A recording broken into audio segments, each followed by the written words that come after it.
All right, everyone. Welcome to the June Aerospace and Defense Showcase. My name is Osher Adensky. I am the Managing Director of Deep Tech Showcase. And today we have a really good lineup of some interesting companies, some really interesting panelists, and hopefully we will have a real interesting showcase. So today's agenda, right now, for the next 20 minutes, we're going to talk a little bit about Deep Tech Showcase, meet the panel, and have a guest speaker, Yoav Sedan, who has graciously joined us. After that, we shall have the first session, which is going to be, what we've seen in the past is that within aerospace and defense, there's a lot of overlap with the companies working in those fields. So we merge them. So instead of just having one session be aerospace and the other session be defense, we're having kind of a mix because there's a lot of overlap and there's a lot of, reciprocity between the two. So give you a background on Deep Tech Showcase if you don't know who we are or what we do. Basically, what we are is an ecosystem that allows companies that are usually dual use, using bleeding edge technologies to find the right people. And how we do that is one way is through these showcases. So it's a pitch event. Each company is going to get 5 minutes to present and then 5 minutes of Q&A. And then on top of that, we also have guided introductions, but I'm going to jump into that further. Essentially, our goal is to make those connections and help bridge the innovation value of depth, to take the industry keyword and be really dramatic. So who's in the ecosystem? So the ecosystem consists of, really 4 different parties. First of all, it's the startups that are looking to commercialize and move forward. Then we have tech scouts, and tech scouts can be government or corporate. And lastly, we have investors. So really the 4 parties are the startups, government and federal tech scouts, as well as investors. And so anchoring this community are these events. So this event is Aerospace and Defense. In a future slide, I'm going to show you the up next, the next 2 events. And the goal is again, to make those connections, to make, have people meet each other. And then now we're going to jump into the guided introduction. So in between the events, we don't just wait around for the next event to happen. If you're an investor on the call, or if you're a federal agency representative on the call, or a corporate tech scout, and you have a specific pain point, meaning you need more startups, you want to see more startups that are doing, are designing helmets for pilots, let's say, using holographic technologies, let's just say. What you can do is you can come to us and say, hey, we're looking for this specifically. If you guys have any companies in that range, let us know. And so usually we'll try to send you whatever we can and make those connections. And if you're a startup and you're looking for more introductions, more warm leads, feel free to also reach out to us, or reach out to Yoav also, who's going to talk a little bit more about himself briefly soon. Okay, and these are the upcoming showcases. So the next one is advanced materials. And then after that, we have energy. So 2 really, really interesting topics that we've seen quite a few. If you're very clued in on the SBIR or BAA world, we've seen quite a few solicitations come out recently around these 2 topics. So there's a lot to be said, and it should be interesting. So feel free to stay tuned, or if you want, you could go onto our website and register for them. Now we have Yoav. Yoav is going to quickly, share a little bit about our sister company, Eagle Point Funding. Sure. So I'm by far the least interested person to attend the showcase, and I'm really happy some of my companies that we've been working with kind of and panels. So I'm really proud. The company that in my face, who you are. I hope you're happy to see my face here. Basically, what we do is our job is to help companies find and apply for grants. I'm super happy to be in this event because the Deep Tech is to try and go up the government side, the investors, and the potential large clients. So without that triangle, it's harder when it comes to scaling. Eagle Point is in charge on the grant side, R&D funding, SBIR, EAAs. So if you're in the audience, especially more companies that with us, feel free to reach to me. I'm at YOA Eagle Point Funding. I'll put a chat. We have pretty high success rate, and we know how to find the good R&D projects and non-dilutive funding and match what the company is looking to do. People are often scared from grants. They're scared of the government, and they're scared of a lot of the paperwork, and they feel it takes too much time. That's why we're here to help guide them take off to a lot of these things. That's it. I don't want too much time. I want the awesome company to go and pitch, and this be an amazing panel. Anyone to reach out or have more questions, I'm going to put email in the chat, and that's it. Let's have an awesome event and really look forward. Awesome. Thank you. Thank you so much, Yoav. All right. Let me just get my slides back up, everyone. Bear with me. All right. So up next, we have session 1. And so just to give you guys a sneak peek on what's to come, Outsmart Technologies is going to be presenting, followed by Blastwave, followed by FISNA, followed by Edmunds Scientific, followed by Create AI, ending off with Leftcar. And then session 2, we'll get to it when we get to it. And what we're going to do now is we're going to briefly have the panel introduce themselves, give a little bit of background on who they are, what they're looking for, what they're most interested in. Doesn't have to be too long, but again, it's good to have the audience kind of have a better idea. So I'm going to open it up, and let's start off with an order. John, you're first on my list, John Richmond. All right. Thanks, Asher. Good afternoon, good evening, depending on morning, depending on where you are. John Richmond, Senior Investment at Martin Ventures. I cover our space portfolio investments, as well as our investments in cybersecurity, communications and 5G, quantum technologies, and sensor technologies. We are a strategic corporate venture capital firm. We have both a financial and strategic mandate for that. And we invest in dual use deep tech companies pretty much across the board of aerospace and defense. Anything that Lockheed and the government, US government is interested in, we're probably interested in ourselves. Nice to meet you all. Perfect. Thank you, John. After that, we have Gerald. Gerald, you're up. I need to talk to John very quickly. I think there might be a question. Oh, okay. Anyway, hi everyone. This is Gerald Wang. So I'm from GC Ventures. So we are a corporate venture. So the parent company is called PTTGC. So that is a Thailand-based petrochemical company. So as you know, we're in the material business. So that's why my team look at material-driven innovations. So anything related to 3D printing, composite, coatings, even recycling would be able to ring the bell for us. And so we are very keen to learning about about how advanced materials can be used in space tech, aerospace, and high-end transportation and etc. And also for myself, so I'm also a space tech fan, so that I have networked with several like VCs and CVCs in the space tech industry. So if there's any companies that can fall into my GC Ventures coverage, so I would happy to take it home to discuss with my team. And also, if there's any interesting space tech that may not be within our scope but would be interesting enough, I'm also happy to connect you to the my network. So great to be here. Perfect. Thank you for being here. Next up, Bahare, you're up. Good afternoon, everyone. I'm Bahar Haji Saeed, Technology Scouting Director for BAE Systems. So as the name implies, I scout for technologies. So I scout for startups, small businesses, and our business model is to collaborate and partner with them on our future efforts. We have several focus areas, anything you can think of, anything from microelectronics all the way to space systems and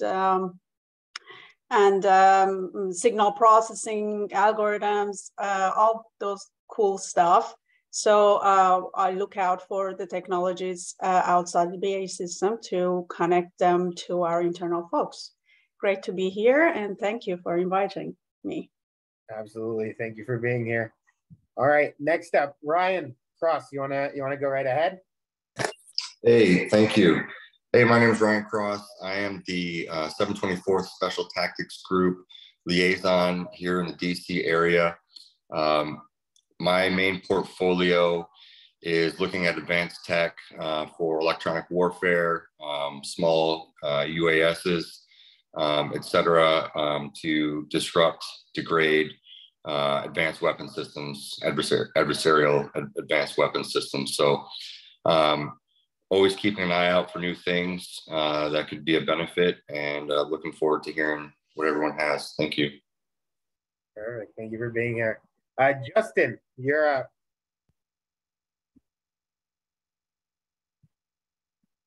Hi, team.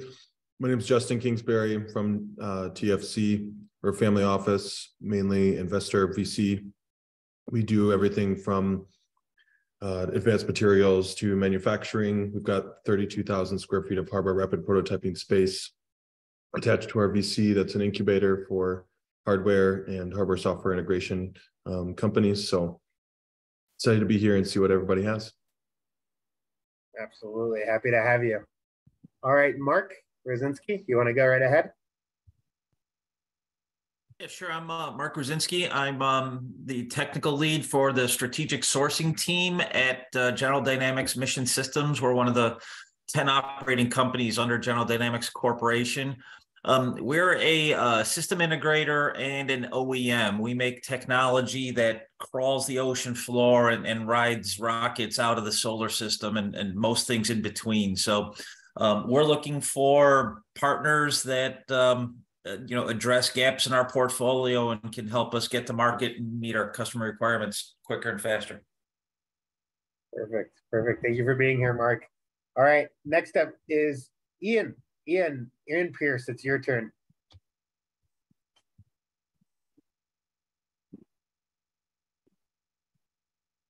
I don't think we can hear you, Ian. There we go. How about now?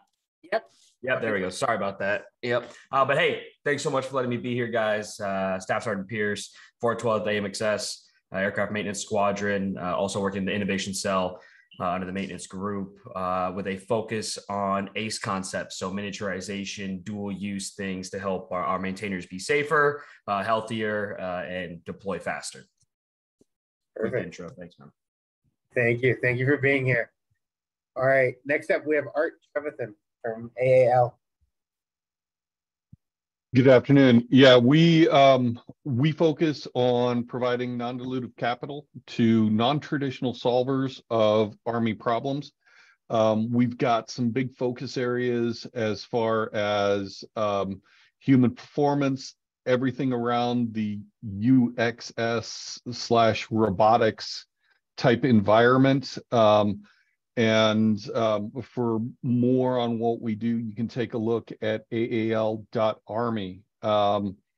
Myself, I'm part of the corporate ventures team, doing outreach and working with our individual solvers for those problems. Perfect. Thank you so much for being here, Art. Yep. All right. Next up, we have John Greyeyes. You didn't mention my company. Hey, John Greyeyes, good morning from the Boeing Company.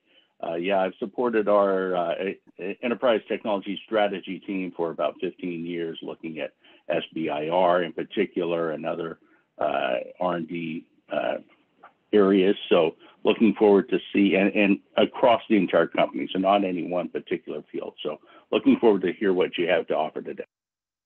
Perfect. Thank you so much for being here, John. All right. We have Jeff Eric from Moog. Hi, everyone. I'm Jeff Eric from Moog. I'm a director of new business ventures. So that's kind of a mashup of everything from tech scouting to venture capital investment, M&A, and strategic partnerships. Moog is a mission critical motion control company. So we do applications from everything from smart weapons to aircraft to things in the medical and industrial world. We're predominantly looking at areas in sustainability, so electrification, autonomy, robotics, as well as digital transformation. Perfect. Thank you so much, Jeff. And that wraps up our meet and greet of the panel. So without further ado, we're going to get started. We're starting 5 minutes early, so hopefully we'll end on time as well. First presenting will be will be Outsmart Technologies. Feel free to start sharing your screen whenever you're ready. Thanks, Asher. Can everyone hear me? I can hear you loud and clear.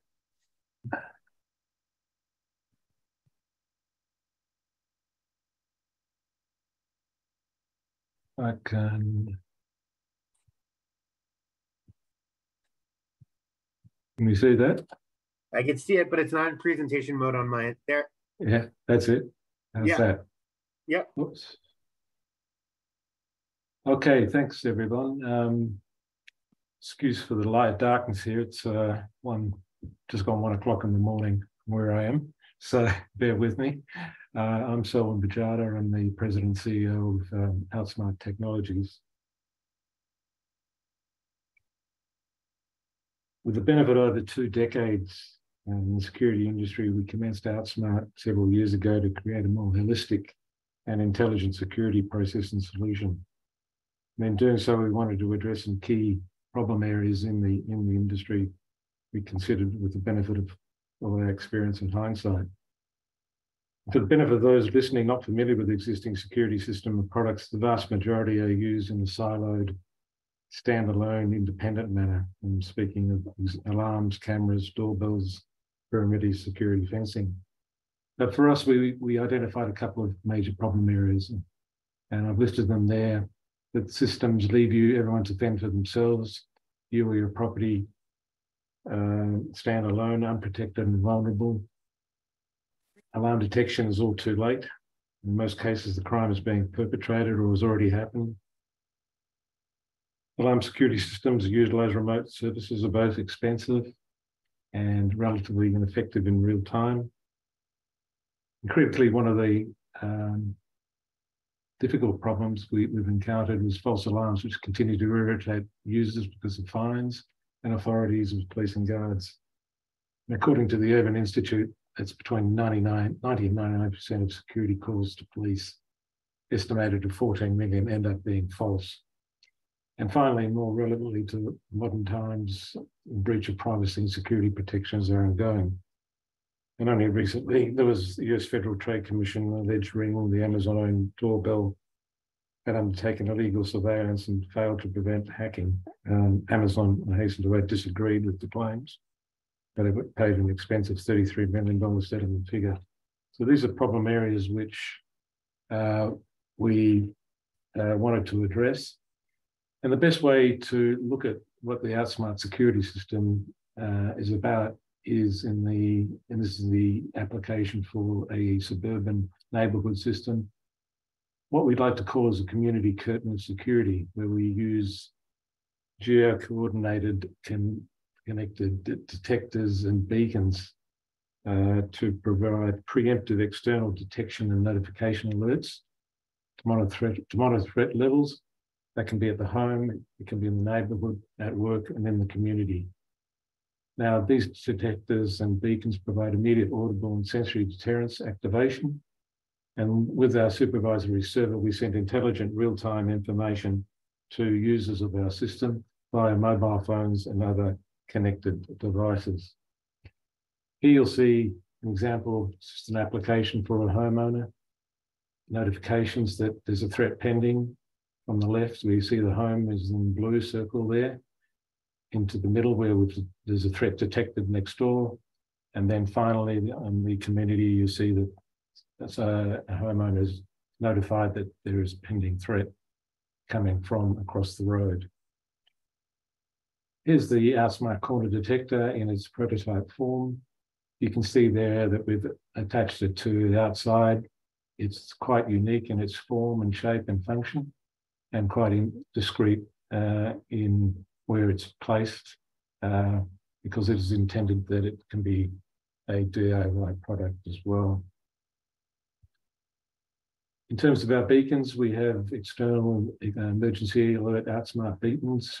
You can see the 2 photos at the bottom of the page there, one with activated beacons in a car park, for example, and the other at a education institution. We also have an Outsmart feature which we call emergency assistance, and this is actively running on the mobile at all times. It basically assists people who are threatened or are being placed into a difficult scenario. The mobile app actually activates upon a shaking of the phone, for example, the detectors and beacons, the closest located. That then notifies all immediate outsmart users in the vicinity and emergency responders like police or ambulance. But importantly, what the app does and what this function does is it initiates automatically mobile recording and voice communication between the person under threat. And so we see this as a valuable addition. And I suppose the best way to wrap all this, what I've been saying up, is to look at an application in operation. Let's take a hospital and a nurse, for example. I mean, these scenarios are typically real, maybe in isolation, but I put together this collage just to show and demonstrate how the outsmart operation or outsmart system can work. So you've got the nurse in the hospital, she's in the corridor, she might be threatened or a colleague's threatened, she can activate the outsmart emergency alert beacon, and that puts her in touch with the closest hospital security and personnel via her app.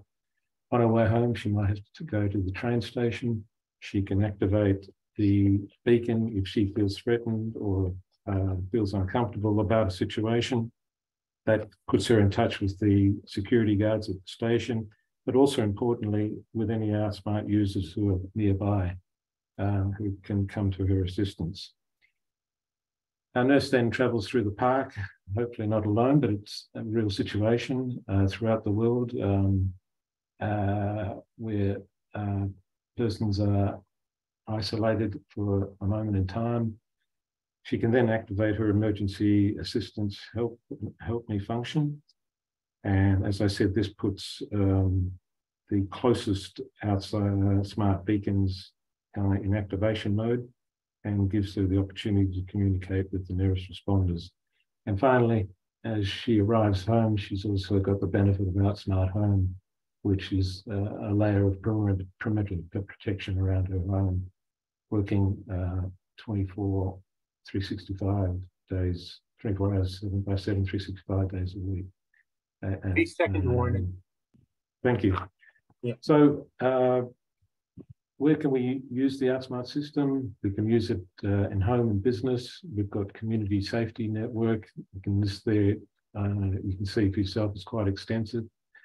And importantly, we think the Outsmart emergency system is often forgotten at the potential application in domestic violence help and prevention. So competitive advantages, we've got 7 US patents issued for the system plus trade secrets. It's a self-learning intelligent network. So it's learning through its algorithms exactly how to use the system. There's minimal user input.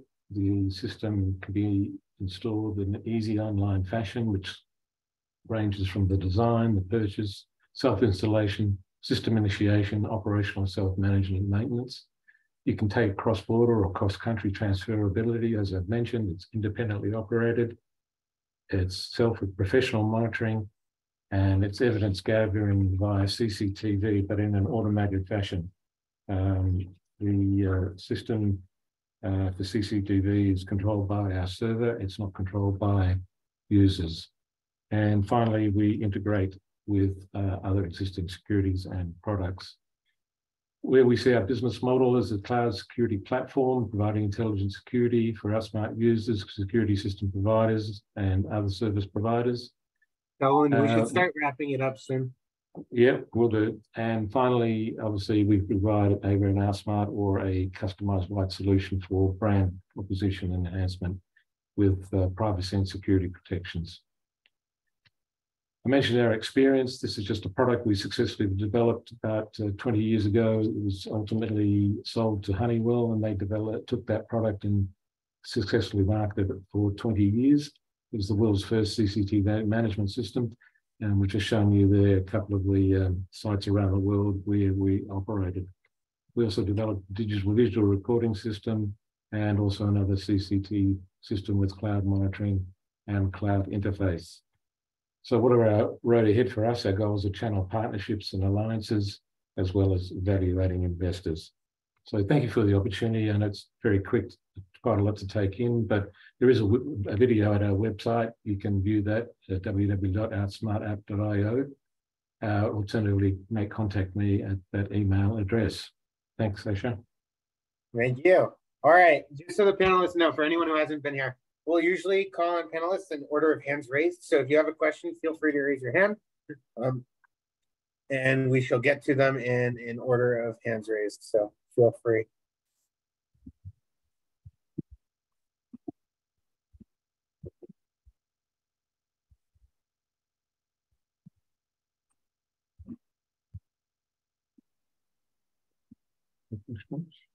All right, I'll ask a quick question just to get things warmed up. Can you give another example of a use case for that would be more, military related for your technology? Yeah, that's a good question. We're looking with Eagle at military applications, and it's possible one of the applications is the communication of intelligent data between bases. It's something which we think our system would be ideal for. Or alternatively, treat bases on a community by community basis, but certainly interacting. We can also use the emergency assist for soldier protection, whether that be from outside or from internally, which we understand is sometimes a prevalent problem. So we think with our perimeter knowledge we've gained over the years, and some of the work I showed in that CCT, the application product we sold to Honeywell, was military bases, nuclear power stations, and the like. So we think we've got some relevant experience for military. Makes sense. All right, perfect. So feel free to leave your email or contact info in the chat as well, just to see if anyone wants to reach out. And thank you so much for the presentation.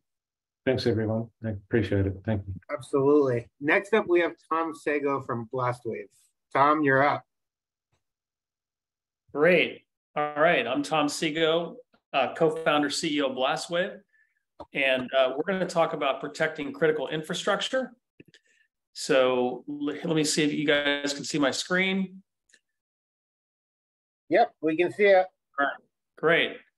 I'm trying to minimize this Zoom gallery. All right, here we go.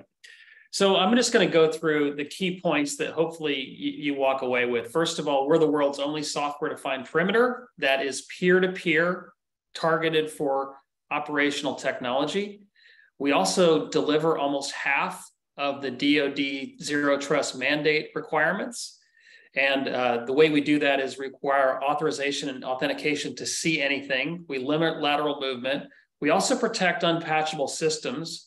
Well, we deliver this on-prem or in the cloud, and that can also work in disconnected, intermittent, and low bandwidth environments. We're super high performance, and we're very easy to use and deploy. We also can help you meet the new CISA mandate that came out in mid-June and went into effect 2 days ago. We also received an MOU to protect a water treatment facility in an Air Force base in Germany. And all this is really focused around zero trust. And you can see this in the DoD CIO mandate to achieve that target level zero trust by 2027. And it's basically recognized that perimeter defenses are no longer good enough. And the three things that they're trying to implement to help as a North Star guide all these efforts is, number one, make sure that you restrict access to those who should have it. You also limit lateral movement, and you provide no visibility to the adversary. Those are the three things that Blast Shield does, by the way. This is just the fan chart that you may be familiar with that looks at the target level requirements to achieve that zero trust by 2027. We've actually mapped that to our solution, and this is what the spreadsheet looks like. I don't expect you to look at this. It's an eye chart. And then the binding operational directive that CISA just came out with in 2302, which basically says that threat actors are now exploiting VPNs and other remote access tools, and we need to either shut them off or move to a zero trust architecture, which is something that we can help you with, because that's exactly what's embedded in our solution.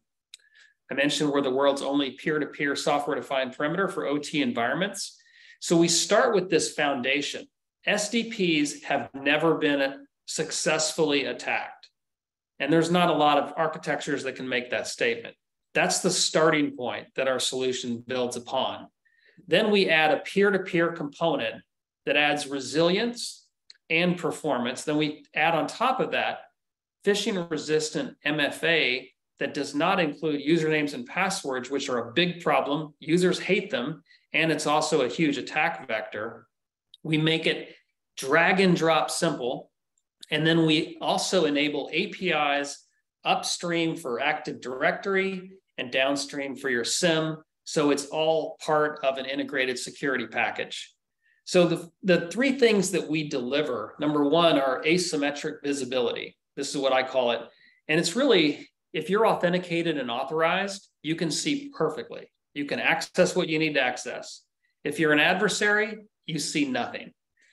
And then we for OT environments and critical infrastructure, you're all familiar with maybe the CIA triad: confidentiality, integrity, and availability. Well, for OT and operational kind of assets, ICS and SCADA, availability trumps everything else. So the way we help with that is we deploy without a second of downtime. You don't even have to have a maintenance window to deploy our overlay. And then we can protect unpatched systems. You may not know this, but last year, 28% of all the CVEs in manufacturing were what are called forever day vulnerabilities, which means they will never be patched. And even for those things that do have patches, there's a 0 day, and then there is a time to develop the patch, and there's a time to deploy the patch. If you're using Blast Shield, you don't have to worry about that. It's easy to manage, so you don't have to have human-induced error downtime. And because it's robust, you don't have to struggle with weeks of downtime relative to an attack or ransomware. It also saves money and simplifies your stack. So you don't have to add, CCNA or networking experts to manage it. You can also reduce your software licensing, so you don't have to have separate MFA, ZTNA, segmentation. You don't have to have data diodes, jump hosts, and firewalls. You save a lot of money by having it consolidated into one thing, and you don't have all these security holes at the interface. It can reduce unplanned downtime, which in operational technology environments can be very expensive.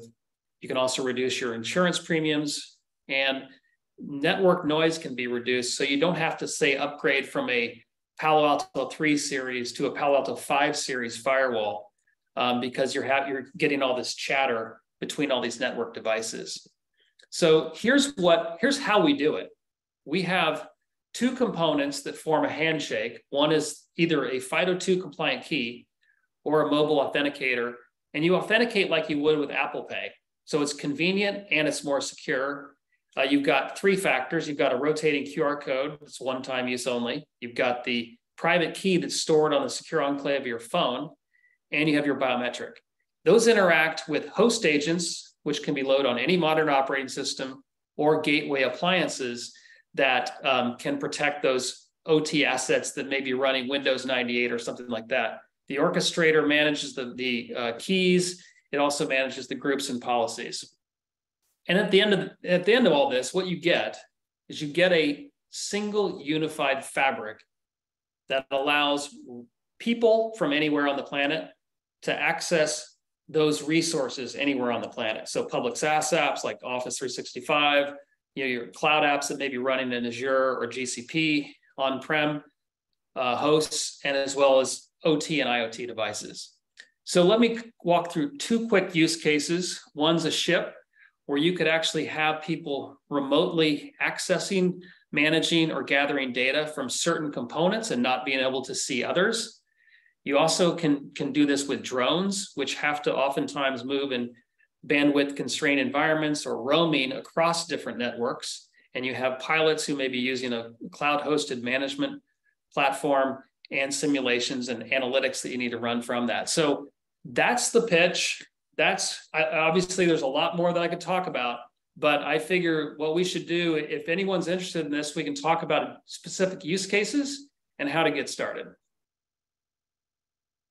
Perfect. Thank you so much, Tom. And it looks like, let's switch that. Yeah, there we go. Perfect. So feel free to start raising your hand, panelists. And I'd like to also ask that we have video on, at least for the Q&A part, so we can see some of you guys. All right, Bara, go right ahead.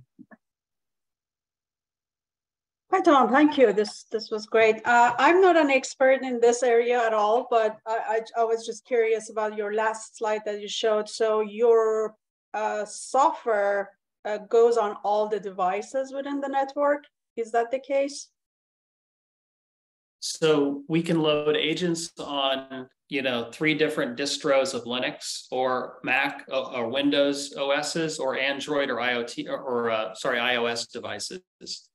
So okay. you can load these lightweight agents. You can do it in bulk. You can spin up 100 of them in a minute using like Ansible or some of these workflow tools. So, but you do need to have what it's kind of like almost a separate network interface that can control the way packets move between resources and users, so that packets are dropped if it's not digitally signed properly. All right. Okay. Thank you. All right, Gerald, you're up. Okay. Yeah, thanks very much, Tom. So my company is from material manufacturing or oil and gas. So just curious, I assume you cover this industry. So what is the major pain point that you are solving in this industry? Well, when you think about oil and gas, we do, by the way, you've got upstream, midstream, and downstream. And oftentimes there are some different personas involved in each one of those 3, and there's different business requirements in each one of those 3. If you look at, let's say, midstream in particular, you have TSA requirements that were promulgated 14 months ago that were driven by the Colonial Pipeline attack. And so they have 5 things that they're asking their people to comply with. And we, by the way, deliver 3 of them. Secure remote access, segmentation, and also protecting unpatched systems. So midstream, that's an example of some requirements around midstream. And those are very different than NERC SIP requirements that you may run into with power generation. So we're focusing right now on midstream quite a bit, because as oil is above $65 a barrel, energy, these companies have a lot of money. This is typically when they do their investment. When it drops below 65, everything dries up. So we need to kind of strike while the iron's hot, so to speak. Gotcha. Thanks. Perfect. Perfect. Thank you so much, Tom. And it looks like there's some people in the chat who want to talk to you. So feel free to leave some of your contact information. Sure. Yeah. And then, yeah, absolutely. Perfect. Perfect. And yeah, that was fantastic. All right. Next up, we have FISNA, and presenting for FISNA is Ralph Meara. Ralph, the floor is yours whenever you're ready to go. Perfect. Thank you. Thank you for the opportunity. I've got 2 colleagues with me, Kevin and Andy as well. FISNA is a company that specializes in 3D geometric search. The best way to understand it is actually see it in action. So imagine you have a 3D file from a CAD system like this bearing. FISNA is able to find similar objects and provide a geometric match. So if it's identical, it would be 100%. In this case, is 93%. FISNA is also able to find that geometry inside other objects. And so in this case, if I ask FISNA to intersect that bearing with the turbocharger, it will tell me exactly where it is. It's not doing this based on metadata or based on bill of materials. It's doing it geometrically. So what this enables us to do at scale is to take an assembly like a submarine, tens of thousands of parts, a warehouse where you have each and every component into the warehouse cataloged, and intersect the 2, for example. And so this is telling me that these are all the components that would be affected if that warehouse is hit by a tornado. So that's the space that we're in terms of 3D search and what it's capable. What I'd like to show you is some of the use cases that we've been working on, and then that will lead into our asks. So we're working closely with the Air Force on DMSMS, obsolescence, design standardization, part identification, part classification, and inventory optimization. So in this example that I have here on the top right, It's a tri-clamp that we found in our database based on its geometry. And so we moved from an out-of-stock situation to actually finding alternative sources from a different supplier, basically searching on geometry, because the way how these tri-clamps are classified is completely different in each case of each vendor. Here's another example where we're attacking DMSMS issues. The customer thought that they were out of stock on this rail. Little did they know that they actually had another rail for, this is an oven, that was mislabeled, but was identical. So they had the answer to their out of stock issue right in stock. It's just they didn't know until we helped them.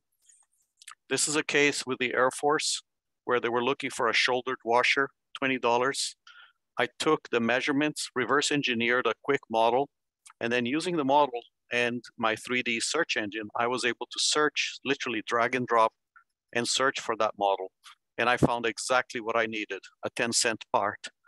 Had I searched somewhere like trace parts for shouldered washer, I would have found 3,500 possible matches, and I would have to work through each one of them to find a suitable substitute. In this case, a company that deals with dishwashers, these little rods that hold the dishes in the tray, they differed by less than 0.5 millimeter. Now, this industry is a $30 billion industry. They literally produce billions of these objects. So having 2 of these produce significant costs downstream in the supply chain. This is the example of what we're working with the Air Force. We have a SIBR, direct to phase 2 SIBR, that is currently active. It's take a picture of an object, find a 3D object, and then 3D print it or obtain it from a supplier. So identification, basically. We're also able to do classification based on geometry. So take your whole inventory and based on geometry, classify and maintain it classified and clean. And we're able to do this at scale. So if you have a model and you want to compare it to another assembly, we can give you every single part, whether it's a perfect match or a relative close match. And that can help you make decisions of simplification and complexity reduction. We're also able to take, using the take a picture, find the object. We're helping an automotive company with 3D printing. So now they're reducing their inventory and 3D printing objects on demand, basically. So it's producing significant results in terms of cost reductions. Last but not least, we own a website, a commercial website called Things, where we have indexed over 17 million objects. And now we're creating a private next generation exchange for suppliers to provide their components so that we can find them using photos, 3D searches, or metadata search, and provide that initially to the DoD as a search engine to help address DMSMS issues. Our asks is we would like to partner with anybody that can help us join a Stratify, Tactify program. So this is to increase the funding that we have on the SIBR phase 2 and perhaps take us to the next level, which is our next ask, is to establish a strategic partnership with anyone that can help us identify customers and commercialization strategies so that we can take it to the next level. Again, we have an active SIBR phase 2 with the Air Force on the photo to 3D. But as you can see from my demonstration, there are many more things that we can do with our technology to help address a kind of wider set of problems in the kind of 3D world. That's it. Thank you. Any questions? Thank you so much, Ralph. That was fantastic. Yep. So let's open it up to the panel and see where it goes.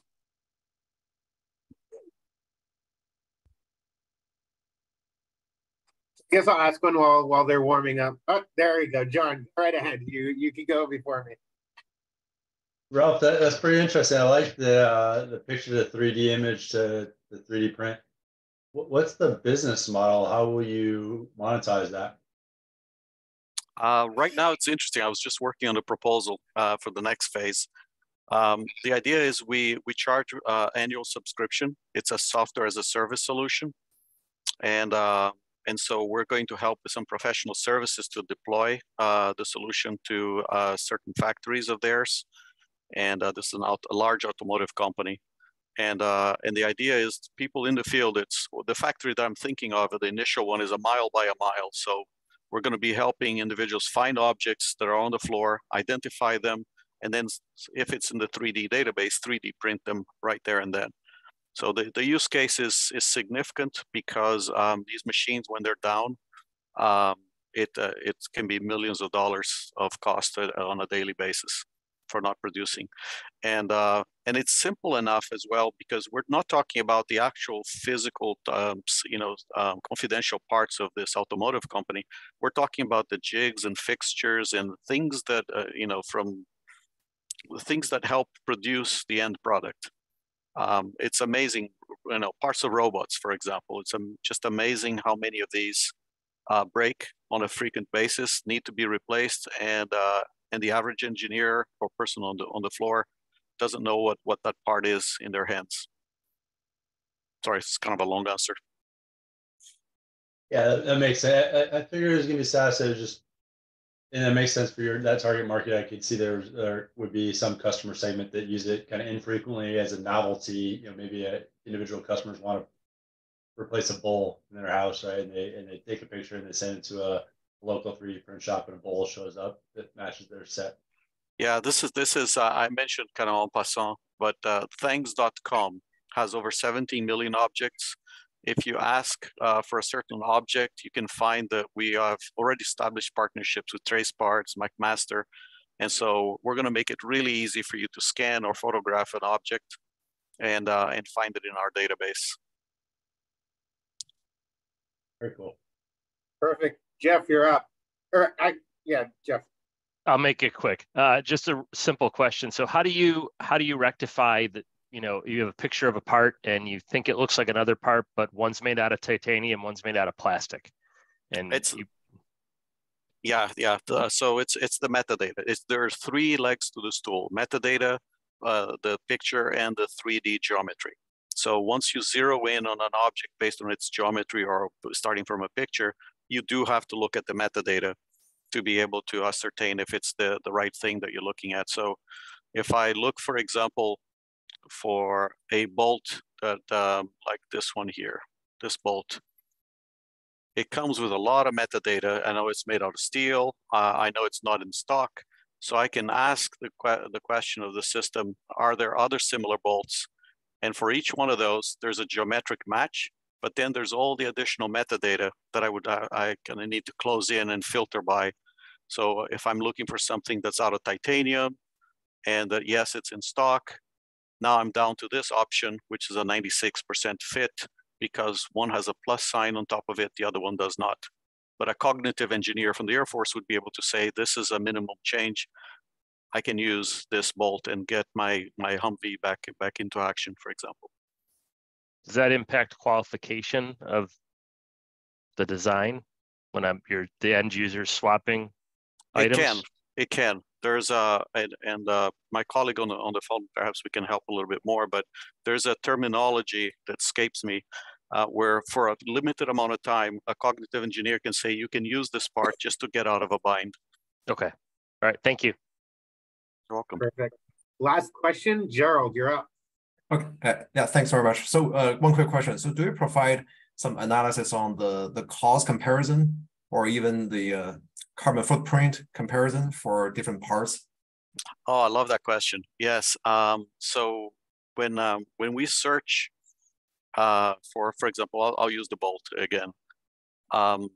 One of the things that that the system provides when I'm finding the bolt inside the turbocharger is this little number here, a reverse match number. This is the percentage of geometric representation of that bolt inside that turbocharger. So if I have the carbon footprint for my assemblies, I can actually associate them numerically to each and every component. So we've done a project like that with a customer, and they were very pleased with being able to mathematically associate cost. Thank you. Perfect. Thank you. Thank you. Oh, Jeff, do you have another question, or is it just your hand up from the last question? I'm going to take that as a no. I'm good. Just couldn't get enough muke fast enough. Okay, perfect. All right, Ralph, thank you so much. It looks like some people are interested in speaking with you in the chat, so make sure to check the chat. And thank you so much for the presentation. Thank you, Asher. Next up, yeah, absolutely. Next up, we have Edmund Scientific. Feel free, John, to start presenting whenever you're ready.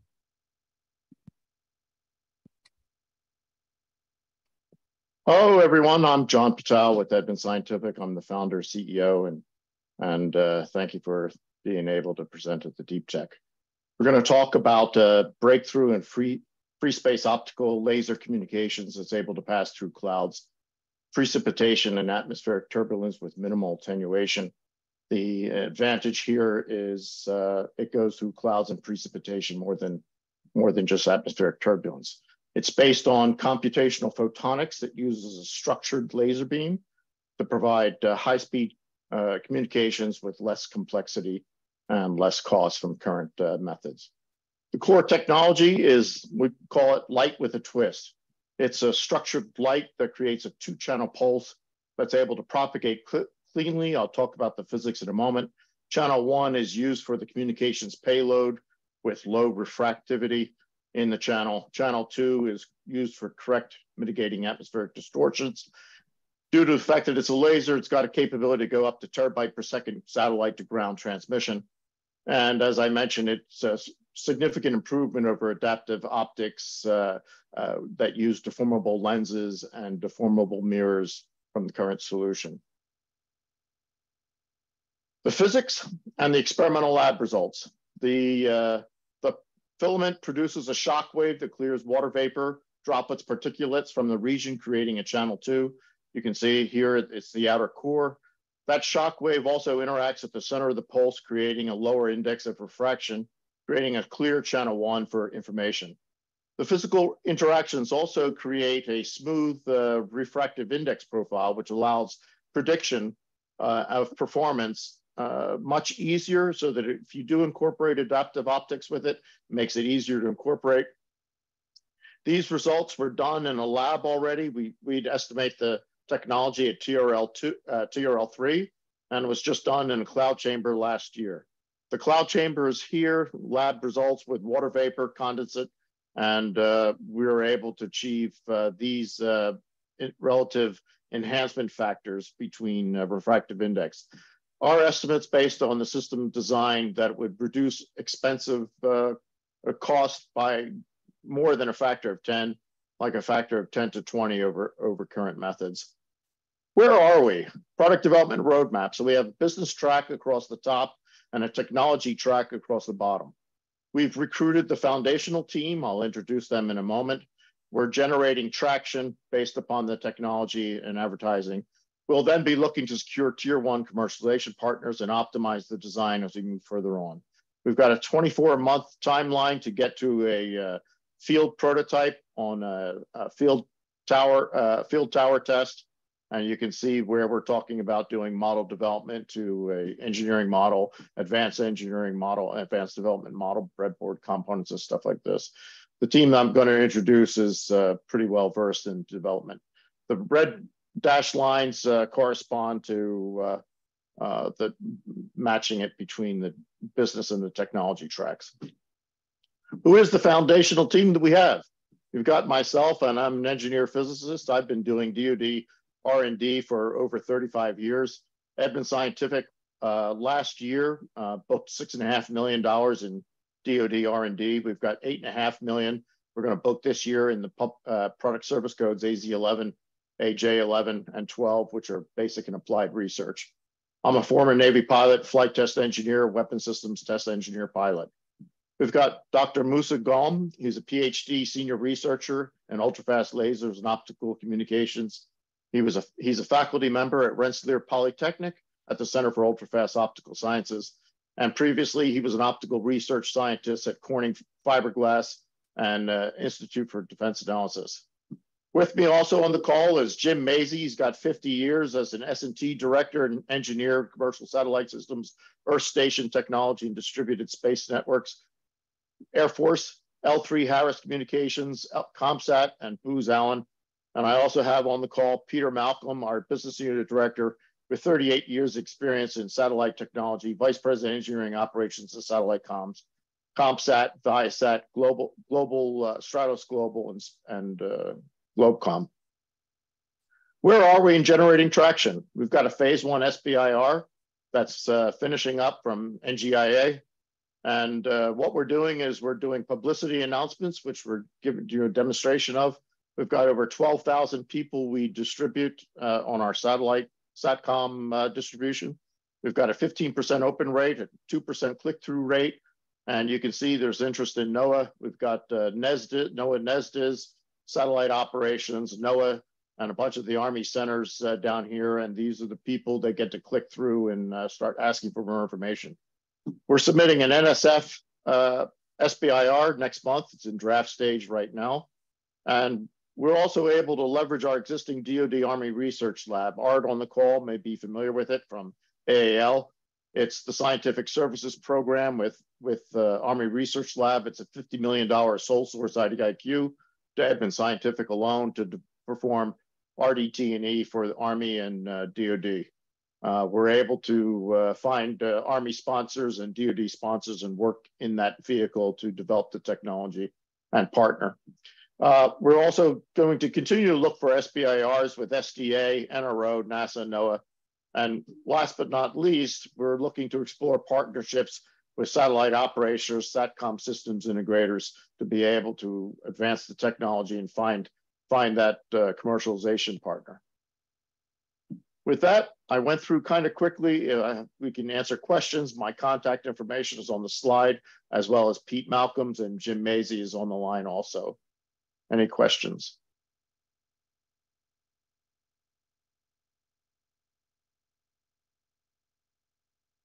All right, it looks like there's a question in the chat. Oh, all right, let's go with Art first. Art, yeah, go right ahead. I do have a question. And then Ryan. Sorry. No problem. Hey, here, just like trying to understand your hardware and components, what that looks like. Is this got ground to ground, ground to air? Is this small band packable? Are these larger comm systems? Just trying to get a better understanding of a use case. Thanks. Sure. Peter, do you want to answer this? We can go through the backup slide if you want, but Peter, why don't you jump on and talk about it? Yeah, sure. I hope everybody can hear and see me. Yeah, the interesting thing, Ryan, is that it's geared for all of that. It's for, again, we're intending it primarily and targeting satellite to ground. As John explained, right now, satellite to ground laser communications is extremely complex, very expensive, and requires multiple stations in order for it to be somewhat effective. And what we're proposing is something that is a much more practical. Now, there are some, in case of the Air Force, there are certainly aero to ground laser communication systems. Monarch comes to mind amongst others. But they still are limited in their altitude, right? What we're talking about is a laser that pierces through the clouds. So it lifts that restriction in operational altitude. So that could be aero, it could be the stratosphere, and it could be low or geo Earth orbit. Ryan, a lot of it depends upon the pulse. As you're talking about a femtosecond laser, that you got to have the power capability to generate multiple filaments and stuff like that. Gotcha. Okay. No, I appreciate that. I guess last question. Is this primarily for data, or can this be applied to voice comms as well? Go ahead, Peter. Yeah, I'm sorry, Ryan, could you repeat the last part of that question? Data or voice, or it's actually both. Both. Yeah, absolutely. Or video. Again, too, what we're talking about are collective data throughputs, modulated in baseband, standards right now that you find in RF telecom and doing it over light. So you're talking about terabits per second, as opposed to, comparatively speaking, right now, a single Starlink satellite, for example, its maximum capacity is to transmit 20 gigabits per second. In each beam that you transmit with the laser system, you can get throughputs in terabits. Of course, that is to be proved, but all the math points in that direction. That's the advantage of the lasers, right? Jim, is there anything you wanted to add? Certainly. One simple answer to your question is that you can put anything on the system that you can put on a fiber optic cable. And that includes, multiple multiplexes of various types of video, voice, and data.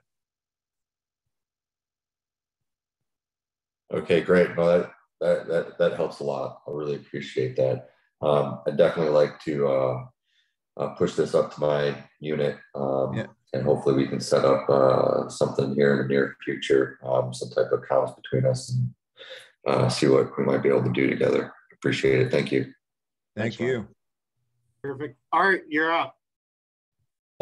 Ryan actually asked a version of my question, so I appreciate the answer that was just provided. Perfect. Perfect. And then one last question I'm seeing in the chat is, what band, from Ryan Hatcher, what band, do you have power estimates required to blast a shockwave 100 miles through the atmosphere? How does that compare to just throwing in another few lower bandwidth links? Go ahead, Jim. You're saying what bands do you require? Yeah, as in, well, you're talking about the same millimeter wavelengths that go on a fiber optic cable. So the comparison, if you talk about lower bands, the only lower bands that are now in use are like advanced EHF, extremely high communication or extremely high frequencies. So putting something on a lower band, on EHF, you could probably get maybe 50 to 100 megabits. On any laser system, you have so much bandwidth available because you're operating up in typically around 1,000 nanometers or 1,500 nanometers, that it's hard to make a comparison. It's like an exponential growth. Got it. That makes perfect sense. Thank you so much, Edmund team. Yeah, I like it that you guys have 3 of you guys on here. That's awesome. Feel free to leave any kind of contact info that you're comfortable sharing in the chat, at least to the hosts and panelists. And because I think there's a few people, Ryan being one of them, who wanted to connect with you. So just to streamline everything. But thank you so much for the presentation. Sure, I'll drop it in chat. Perfect. All right. Next up, we have Accrete AI, and presenting for Accrete, I believe, is Jason and Tam. Okay, terrific. Hey, I'm Jason Kirby. I thought that was a great presentation as well. I'm with Accrete AI, and we're based out of Manhattan. We also have offices in Alexandria, and our research hub is in Boston. We have about 130 employees. Prior to joining the company, I was in the Air Force for about 25 years. My last command was overseeing Air Force Special Operations for the Pacific. We've worked in dual use technologies since 2017 in finance, insurance, e-commerce, media and entertainment, and as well as defense. Best in class capabilities include a supply chain platform, a counter China supply chain platform that was built for an intelligence agency within the DoD. That prototype converted to a licensed platform in September of last year in a 5-year deal. One of the areas that we're interested in expanding on with the right partner within DoD is expanding the logistics capability of that platform as well. We'll touch on that in the upcoming slides. Additionally, we also do work in social media. We have a social media intelligence platform that is ready in its baseline configuration for customers. And in fact, that product rollout is going to be on July 19th with an hour-long presentation through the Deep Tech Showcase. So please stay tuned with Asher for additional information on that product rollout event. We're a DoD prime contractor with that intelligence agency, and we're, again, in both technologies that are applicable to the commercial and the defense side. Next slide, please. So that platform that we're talking about is Argus. It's capable of ingesting up to 125,000 documents per day in any language, and then extracting people and places and things from those documents and identifying key insights and anomalies. Case in point, there was a Washington Post article quite recently about a US software company that had inadvertently sold their hypersonics modeling software to the Chinese Institute for Aerospace Development through about 6 intermediaries who were asked by a government agency outside of DoD to see if we could identify how that connection occurred. And there were about 6 different intermediary businesses between that US software company in Arizona and the Chinese Institute for Aerospace Development over in China. But we were able to identify that linkage and highlight that that threat could have been detected with the platform. And again, that's a capability that we're looking to expanding out as well. Next slide. These are the types of effects that we're capable of generating with our platforms. So on the left, this is a testimony from our customer about the types of anomalies that are being detected. These are the types of anomalies that prior to an AI platform could never have been detected. Even if you hired an absolute army of analysts, you would not be able to detect these types of anomalies. On the right, we've done reverse engineering work for the National Air and Space Intelligence Center in taking foreign microprocessors, operating them in a simulated environment, and then determining how they actually function. So we're always looking for additional opportunities with AFRL or NASIC. Next slide.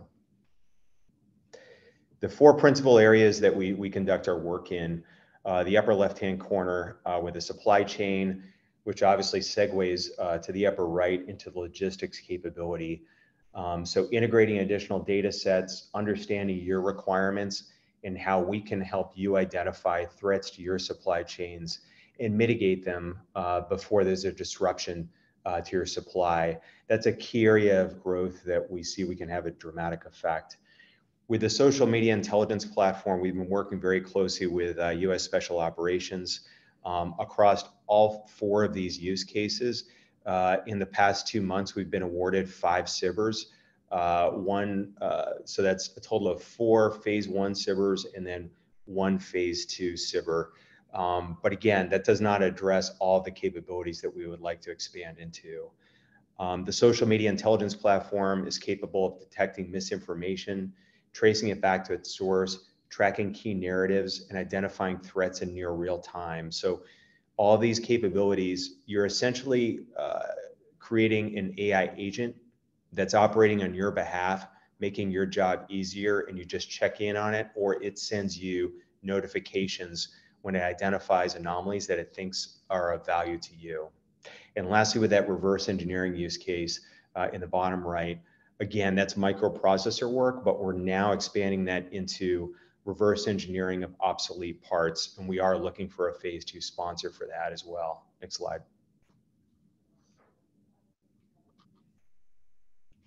So for the defense needs, if you've got a requirement here on the left for any of these capabilities that I just discussed, we've already developed some significant capability with the Argus platform already that we can address.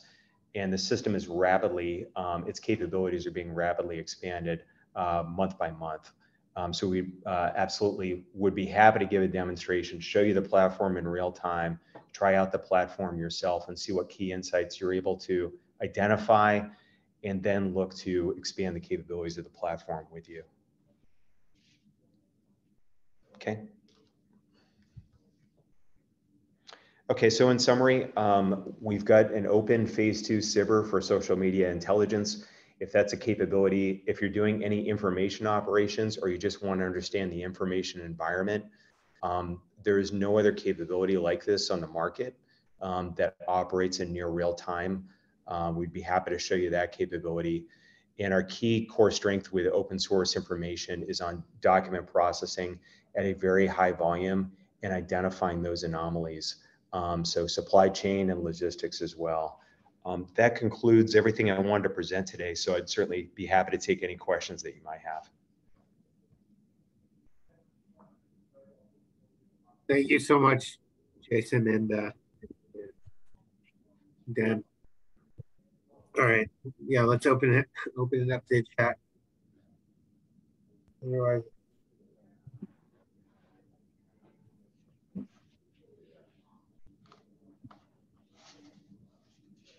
yeah. So I had one quick question. Can you go over some other use cases? I know you mentioned the suppliers selling parts to China, or selling technologies to China. But do you have any other specific interesting previous use cases that you could go over for the audience? Yeah, for the supply chain capability, we've seen this as a recurring area where we can search and look at any particular company, and you're going to find that everybody has exposure to Chinese influence to an extent. However, for your subcontractors that are providing, say, components, we're adding in additional data sets down to the component level, because typically for a lot of suppliers, like we've seen with the F-35 is a great example, they may not have full awareness of all the suppliers that are contributing towards a component within a larger system. And this is a platform where you can identify those capabilities for any government vendor that's out there, constantly ingesting additional information, on a daily basis. And I think I see a hand up from the audience. All right. Go right ahead. Yeah, I don't have any question. I just would like to get connected with you guys, definitely, because I can see so many applications for our internal stuff. So I'd like to connect and learn more and get some more information about your platform. Appreciate it. We'd love to speak with you, Bahari. We've also had similar discussions with a couple of Fortune 500 commercial firms that have had similar use cases, and this is certainly relevant within the DoD, where they have a ton of internal documentation, and they either want to be able to address that documentation, or be able to correlate that documentation with outside information and identify where there are connections there. So we'd certainly be happy to talk with you and give you a demonstration of the platform. Perfect. Thank you. Great, you bet. Absolutely. Jason, it also looks like Ryan Cross wanted to speak with you as well if you look in the chat. So make sure to stay on top of that. And I think that's all the time we have for that presentation, but thank you guys so much. It was really, really informative. Really enjoyed. You bet. So absolutely. Next up, we have Luftcar, and presenting is Santhia. I hope I said that right. Yes, you did. Appreciate the introduction, and glad to be here. So I'm going to pull up my presentation here in a minute, and I hope you're able to see it. And I'll make this. All right. So Luftcar, I think I presented around 6 months ago or so, and glad to be back here. So we are developing a hydrogen-powered vertical takeoff landing vehicle with a very unique airframe. And over the last 2 years or so, our airframe concept has become very popular. We have been talking with 2 or 3 potential corporate customers, and we do have a purchase order for 15 vehicles on the airframe. And I don't have to explain why advanced air mobility is now a required market. We are trying to, but what I would want to emphasize is that on top of what the current advanced air mobility manufacturers are building, we are trying to expand on the range and give a heavier payload capability, which would serve multiple industries. So we are talking about 300 to 500 miles range, cargo of up to 1,500 pounds. But then we also have the ability to scale it up to 3,000 pounds eventually, because those motors are available in the market. And all of this is possible because of the hydrogen fuel cell propulsion. And we are talking about a true last mile door-to-door delivery cargo logistics vehicle. We are talking about a regional transportation vehicle that can connect urban communities with disadvantaged communities in the distance. We're also talking about emergency response, air ambulances, so on and so forth. And in the military, we are talking about vehicles that go from ship to shore, shore to outpost, logistics connector applications, and also in Air Force, being a logistics vehicle. Or a rescue vehicle.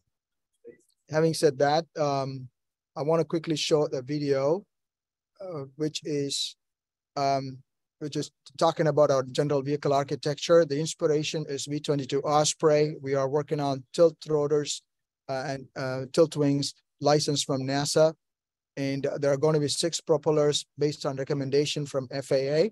We have been having periodic reviews with FAA on our concept on the detaching fuselage version, and also on the hydrogen propulsion. We just had a big review on June 20th this month. And the vehicle would fly up to 300 miles per hour, but we can expand on the range based on the amount of hydrogen we can carry. The docking mechanism, and I want to emphasize this, is that it's going to be a 5-point sensor-based docking, just like how a pitcher would hold a baseball. It's very different from what Airbus has been trying, which is a pop-in, pop-out mechanism. Ours is a slide-in, slide-out mechanism, where you can have a road vehicle detach out with minimal logistical complexity. And these vehicles can land on FAA designated spaces or in any reasonable flat surfaces. And the road vehicle can detach and go door-to-door delivery. The vehicle will be refueled in vertiports. We call them lift pads, our trademark, where hydrogen will be made on site. In military, the hydrogen can be made in small portable sizes to serve single missions or 1 or 2 missions. And in commercial spaces, we are working with airports where hydrogen would be made available. We are part of a hydrogen hub project in the Northeast, and we are so excited about that opportunity.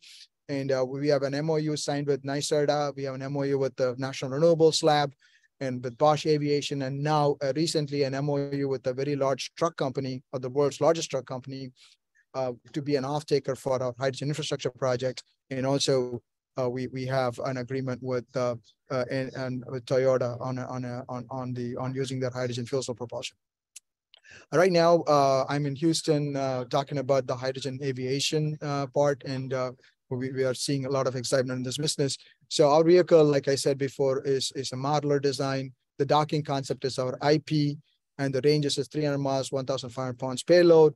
We are also developing the hydrogen fuel cell engine, where we are a systems integrator. We are buying the fuel cell stack from somebody. We are developing hydrogen onboard storage solution for liquid hydrogen through a couple of DOE labs. We are partnered with Bosch Aviation on the balance of plant and a couple of universities in the Northeast.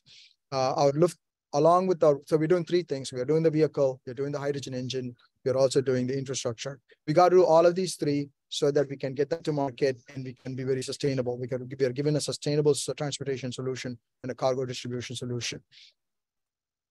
We have so far raised 1.5 million now with in-kind support coming from a major defense contractor. Now we're going to make that announcement. It's mostly on the avionics side, and we have an MOU with MOUs with several airports, 2 in Germany and 3 in the United States. We won several awards. We won the Tech Connect Defense Award and the Best Air Ambulance Award and the Hydrogen Innovation Award. Our team is from the industry. We are seasoned professionals working on hydrogen car programs, at Boeing, at GE, and at L3Harris. And now we have come up with this concept, which is at the intersection of the automotive, energy, and aviation space. We got great advisory team from NASA, from the Lawrence Berkeley Labs, and from other major corporations. I've already talked about this. We do have support from Army. We talked about Army. We talked about our concept with a couple of Army folks in the research lab, and they do like our concept. They do want us to demonstrate that we want to build a prototype faster. So we are one of those few vehicles that have got the air and road mobility concept, and that have the hydrogen propulsion, which is a big differentiator for us. And our unique concept puts us ahead of any other air and road mobility vehicle that's out there. Our first market would be cargo. Like I said, we have a purchase order for 15 vehicles. Defense is going to be another big market between Navy and Army, and regional transportation eventually. These are specific missions. When we first came up with this concept, thinking about Ukraine in mind, and doing rescue missions for people that have been displaced in the war situation. But it could be applied for any air and land missions that we need to have. We did some cost analysis on cargo. We are 1/10 the cost of what UPS or FedEx would charge in terms of expedited delivery. Our financial forecast is that we'll be a $17 billion, $20 billion company. And by 2030, this would be taking into account the revenue from the hydrogen engine and from the airframe. We're not taking into account any of the operational revenue coming from the infrastructure, but add on to that, we have been in a good shape. And right now we are trying to build a small motorcycle-sized prototype in time for the Dubai Air Show. I just came back from the Paris Air Show, where we got tremendous reception from particularly from the Paris region and also from Germany. But we'll be building this small motorcycle-sized vehicle. Then by first quarter next year, we'll be building a 2-seater vehicle. And eventually we will build a 5-seater vehicle between 2025 and 2026. In 2026, we'll have the autonomous vehicle. There'll be a large AI component to it with navigation. We have a partnership with 2 AI companies in bringing that technology to market.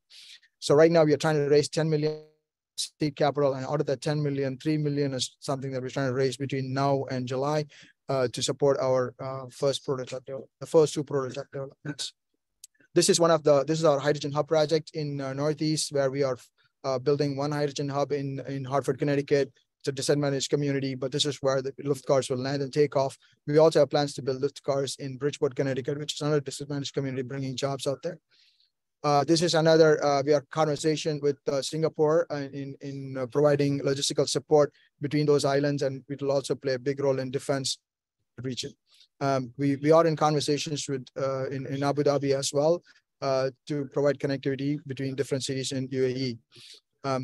So our vehicle cost would be around $500,000 from end to end. And we don't, an average customer need not buy the whole vehicle. They can buy the road vehicle and keep running the air vehicle. But in terms of military and healthcare and other applications, we could sell the whole vehicle to the customer. Our operating cost is going to be around $2 per car seat mile or even less. And I have some CapEx and OpEx numbers here from the infrastructure side. We are going to be compliant to Justice 40. We did a lot of community analysis and our value to the community through the vehicle. We are not looking to tear down existing infrastructure. We are going to be feeding into the existing infrastructure, road infrastructure, and we will be creating jobs and we will provide cost-effective transportation solution, both for personal transportation and for cargo transportation. I'll stop here and open up for questions. Thank you. Awesome. Thank you so much, Sam. Jeff, go right ahead. Hi, thanks. I actually spent quite a bit of my career in the advanced air mobility part of the world. I have a couple questions for you.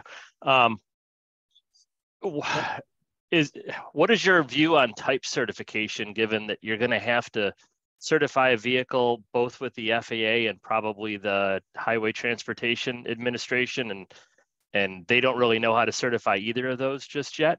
And the second part of my question is you listed a bunch of competitors and how you were going to best those, you know, the Jobies, the Liliums, the Archers of the world. But I'm curious, you're trying to do the infrastructure piece as well, right? And none of those folks are doing that, but they've already raised hundreds of millions of dollars. So how do you catch up? Well, I think it's going to be the product and market fit that's going to eventually decide which companies are going to outlast. But for me, it's all about solving the problem, right? So the Jobies and the Liliums and there are many others coming up. They're probably doing more of the same. But yeah, Volocopter is investing on infrastructure. Joby is involved in infrastructure development. I think every air mobility company in some way or the other are involved in infrastructure. We are more involved than the others because of the hydrogen equation in there. And the onus is on companies that do hydrogen eVTOLs to demonstrate the hydrogen vertical takeoff landing. And the infrastructure is not going to be enough for mainstream revenue line. We're going to have a few infrastructure projects that we will demonstrate, but our core focus would be on the eVTOL vehicle and the hydrogen engine. Having said that, the type certification, we are looking at 21.17B in conversation FAA. We are also working with the Center for Emerging Concepts and Innovation, which is part of FAA. And these vehicles are going to be there. The modular air and road vehicles are going to be there. They're already certified in EASA in Europe, but one of our competitors have done that. But what we are trying to do is working with the CECI group, who would help us work with both NHTSA, the NHTSA, and also FAA for aviation and get this together. So we have experience working with NHTSA in the past, and we are talking with FAA on a regular basis. So this will be a one-time thing that we have to resolve, but the new type of certification on these vehicles will prepare the way for these new types of airframes going forward. So we're not going to shy away from that effort. And I think FAA is completely appreciative of what we're doing. And they are working with us together on this. And we have been in conversations with them on a regular basis. Perfect. Perfect. And I think that's all the time we have. Thank you so much, Sam. Make sure to leave your contact information in the chat, because I do think that there are quite a few other people who would be quite interested in speaking further. And with that, we end session 1. Now we have officially moved to session 2. I know a lot of the panelists are staying on between session 1 and session 2. We definitely appreciate it. I think for this, let me just see where we are on time, so I could, yeah. This session, what we can do in terms of the panel is quickly, we'll just go one by one and quickly introduce just your name and what company you're with, and what focus areas you have potentially, and we can move from there. So we're doing it out of order this time. So Art, you're up first. Art Trevisan from the AAL.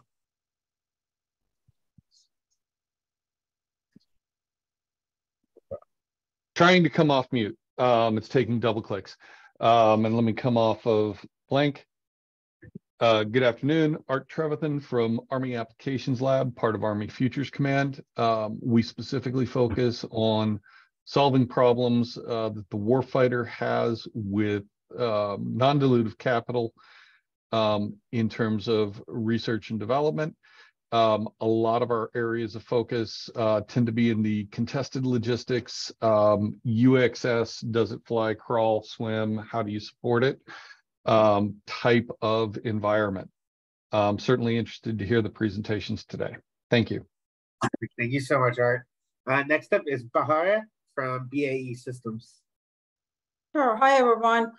Bahara Haji Saeed, Technology Scouting Director for BAE Systems.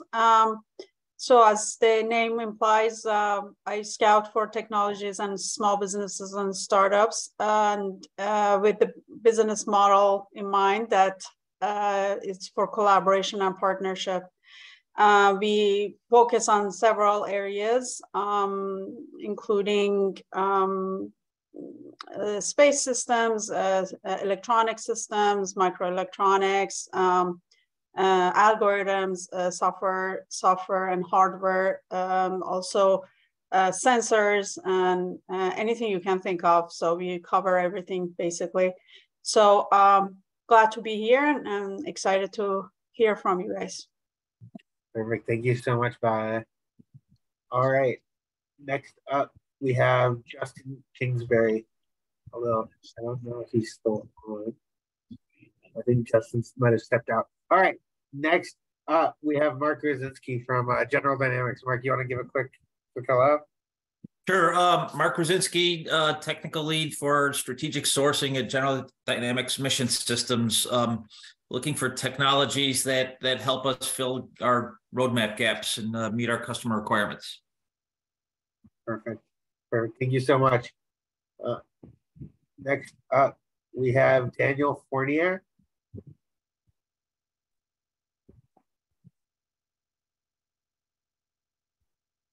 Hey, Daniel. I don't think we can hear you.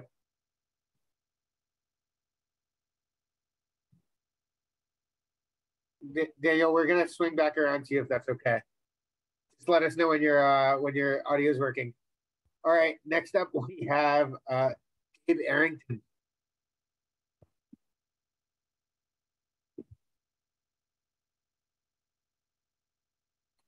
All right, we'll also circle back around to Gabe. It looks like he's having some technical difficulties. Ah, there he is.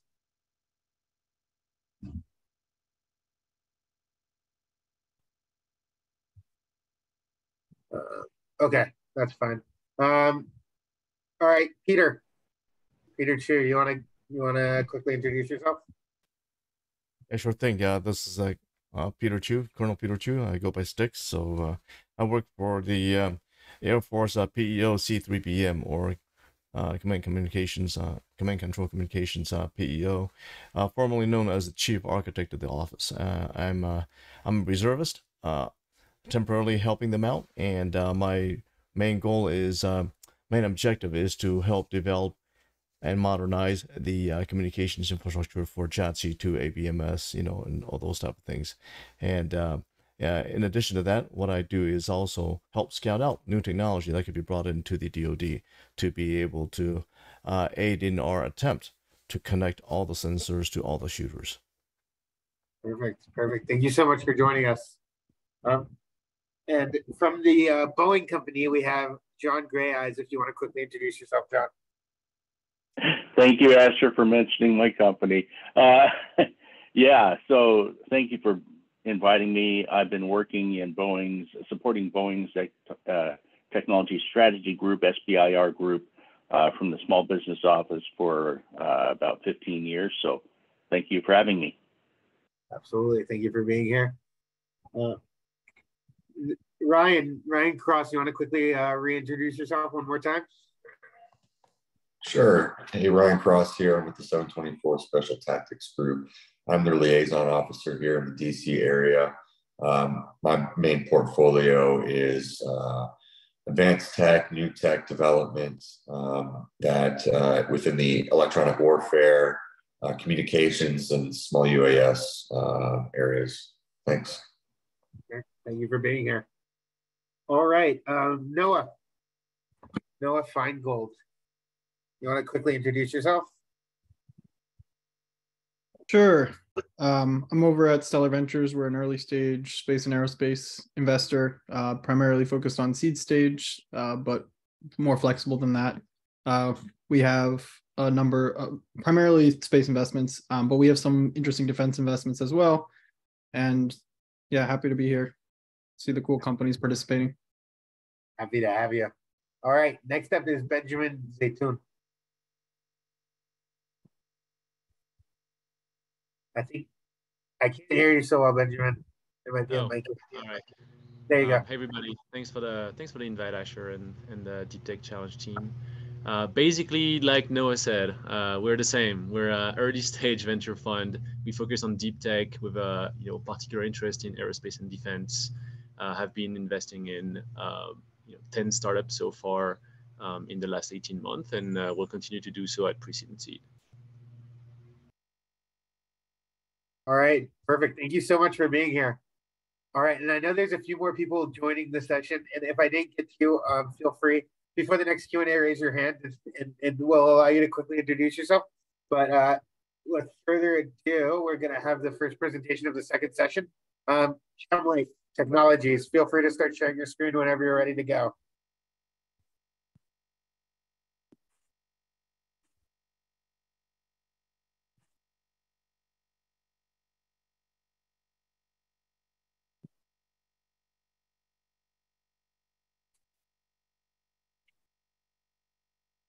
Morning, everyone. I'm trying to get this thing going full screen. Here we go. Good morning. I'm Kevin Hathaway with Gemlight Technologies in the Silicon Valley. I want to talk to you today about our super bright field portable video monitors that were really designed specifically for mobile drone operations in support of that. really the war in Ukraine has really shown how important portable drone operations are in modern warfare. And we can see that there has been great advantage to having really awareness of what's going on with the drone right there on the field. And the problem we see with, and many pilots see with the current mobile drone controllers, is that the displays are too dim and they're also too small. And so, and another problem is that they have, what they're finding these days is that really you need more than one person involved in the actual mission. They typically have a pilot and a mission commander, and which generally means that you would prefer to have two displays. One is the drone controller and the other is essentially a monitor that's observing what's going on. And these all need to be really highly sunlight readable in a tactical environment. And really the problem with the current controller displays is that they're basically too dim, as I mentioned, and this is a photo from an in-field photo from a drone controller. And they also are too small, typically, especially for more than one person to be able to observe what's going on. As a result, you have compromised situational awareness because you can't really see that well what's going on in the image. As an example of that, and this is a photo from a customer of ours, of a very well-known DJI, a supposed sunlight readable controller in direct sunlight. And typically these controllers have a screen brightness of 1200 nits or less. And as you can see, when you get into direct sunlight, it becomes really difficult to observe, to see that. Here is that same exact controller with our monitor next to it, displaying the exact same image. And as you can see, there's quite a difference in the ability to discern what's going on with the image. Our initial product is a 13.3-inch super bright 2500 nits 1080p monitor. And this is the photo of that in direct sunlight, and a number of photos of that in direct sunlight. And if you're trying to make decisions, critical decisions based on the imagery that's coming in, I think this gives you a great advantage there. We introduced this product last September at the Commercial UAV Expo, and we got a very good, strong, positive reaction from the customers there. And so we have been selling this product for about 9 months. Currently, these are use cases that we have actual customers, or some of them are not use cases that have customers yet, but people have discussed wanting to use it in these applications.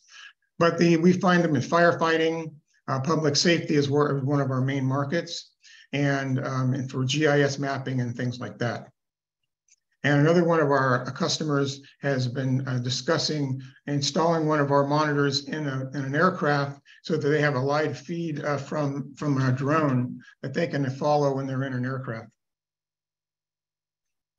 These are our specific customer reactions to our product. Wolpert, which does quite a bit of contract work with the military, was one of our is one of our customers. And the actual user of the product is a member of the Army Corps of Engineers, and they use it for doing bathymetric type measurements. And this is a direct quote from him, which is, Brighty is a game changer for them. Another example of a customer that we have feedback from is a Telegrid Technologies, and Telegrid is also another contractor to the military, and they do a lot of drone surveillance type of work and mapping work for them. Again, these are direct quotes from them. In fact, the important part here is that he can clearly see at a glance what the image which is on the screen. And that's what we consider to be one of our most important features, is the ability to very rapidly see what's on the screen, and so that you can make decisions quickly. A third customer in a related area is actually in firefighting, aerial firefighting. And again, they have a very similar kind of reaction, which is they find that the performance of the monitor is extremely good, and it allows them to really see what's going on in their on their mission. I won't go through this in any great detail, but anybody that needs to see the specs is welcome to have this, because it'll be in my presentation. But fundamentally, I want to point out that there's one of our issues that we are talking about today, or I'm talking about today, is the fact that this monitor takes at full brightness, full power, around 22 watts. And that's, in a mobile operation, that's a little bit high, even though it's quite doable. However, we are proposing that we would change our backlighting system to a dynamic LED array backlighting, where it's basically local dimming, where you basically, the backlight is dimmed in the areas where the image is dark and is bright where the image is bright. And so it tracks the image at essentially a very low resolution image of low resolution representation of the image coming in, which is then overlaid by the LCD, which creates the high resolution image. And by using this type of an approach, you end up with roughly a 50% power savings.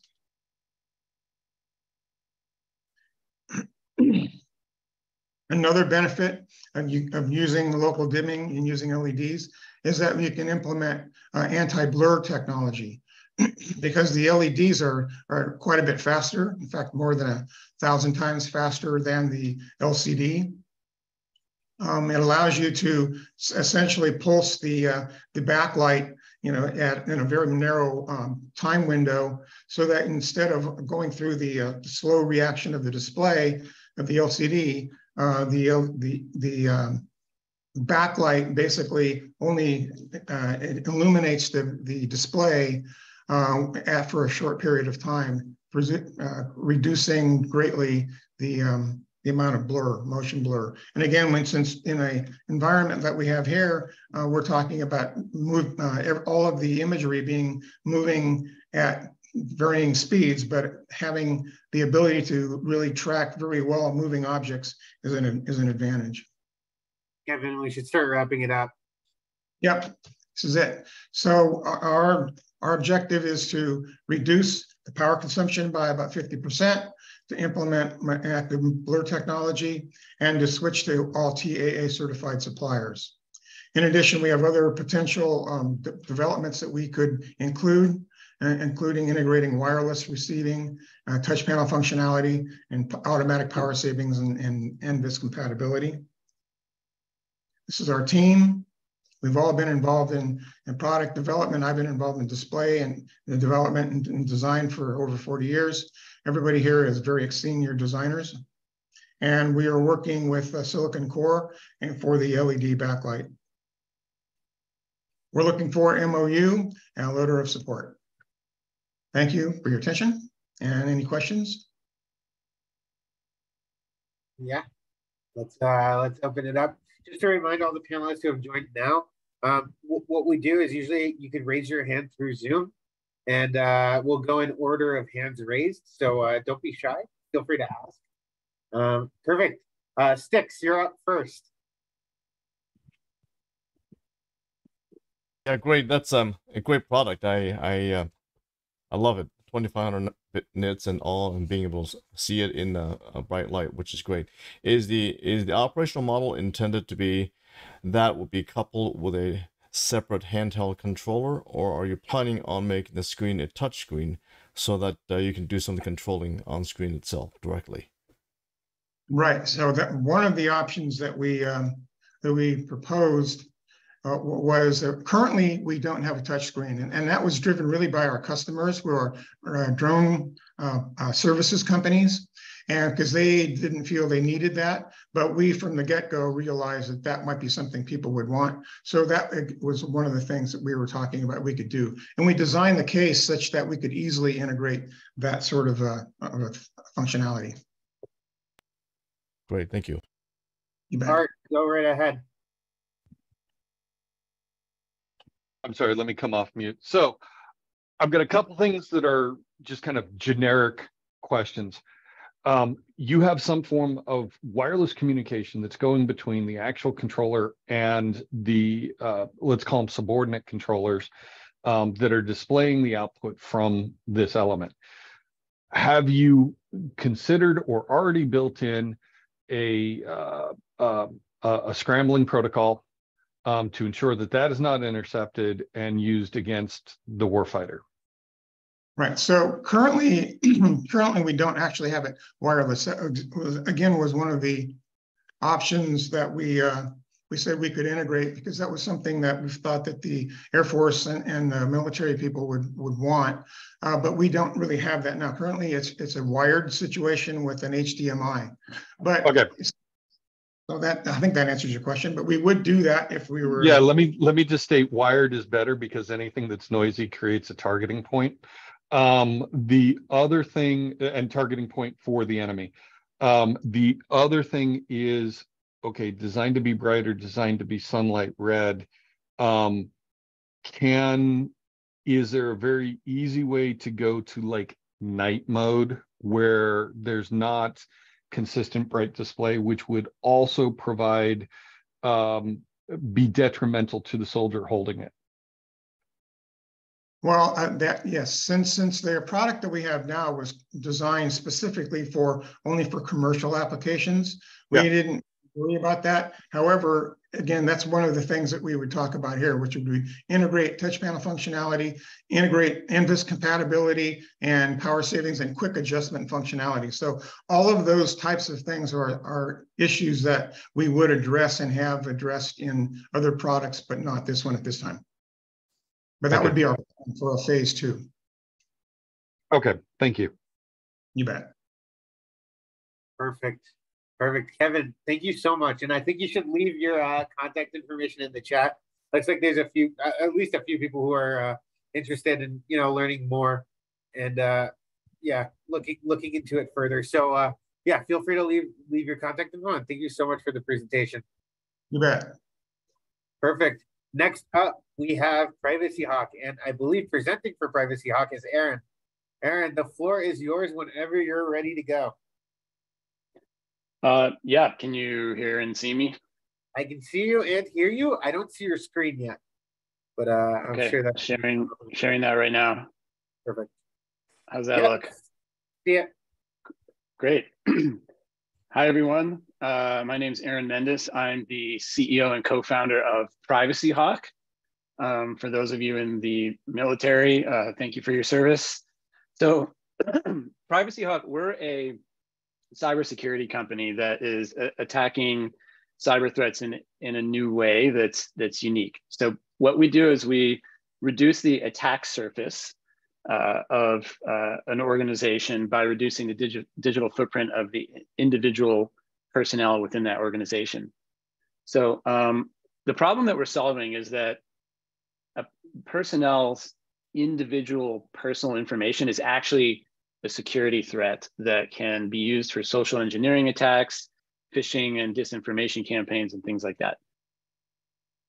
With the DoD, depending on the estimate that you use, we estimate that there's 3 million individual digital footprints, and with each one of those digital footprints, there's 325 personal data exposures per person. So that's roughly 1 billion attack vectors. That's a massive attack surface that could be used to compromise DoD systems. So our solution is to reduce these cyber threats with something we call individual data protection that identifies and eliminates individual data threats. It automates the removal from the vulnerable databases where this information can be accessed by enemies. And on an ongoing basis, it monitors and protects the private data of defense personnel from these compromises. One thing that I want to clarify about what we're doing, because there's a lot of different types of cybersecurity tools, this is a personal data protection tool. It is not something that goes on a device that protects the device. It's not like an antivirus. It's not locking down your devices. It's about getting your personal data out of databases where that data could be accessed by foreign threats. So some of the use cases for this technology is it reduces social engineering hack risk. So every organization, government, private, whatever, is constantly under attack. The bigger the organization, the more people are trying to attack it. The vast majority of those attacks happen through social engineering. And that can result in computer system compromises, satellite takeovers, intelligence leaks, guidance and other radar missile system hacks, drone takeovers, IP and tech theft, spying on internal systems and things like that. So this massive billion data point attack surface is a major threat to defense systems. Just to clarify another thing about the product, it's not something that requires the DoD to do anything specifically with the private information of DoD personnel. Privacy Hawk handles all of that on our end. We're currently in market. We have thousands of active paying subscribers, over 100,000 users. We have an MOU from the US Air Force for a phase 2 that is currently being reviewed, and we have patent pending technology. So we actually offer this product to individual consumers that want to protect their personal data, which reduces their risk of being targeted by fraud and scams. But we're looking to bring this into enterprises and the military, because the individual personal data of those personnel also needs to be protected to reduce cyber threats. We were founded 2 years ago. We're a venture-backed startup. Our team, me and my partner, are cybersecurity experts, decades of experience. We have a lot of successful technology ventures that we've created.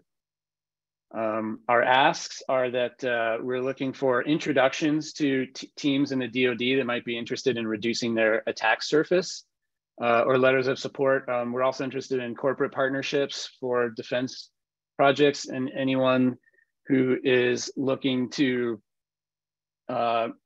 help the military reduce its digital footprint, reduce the amount of personal data out there about personnel that could be used to compromise systems.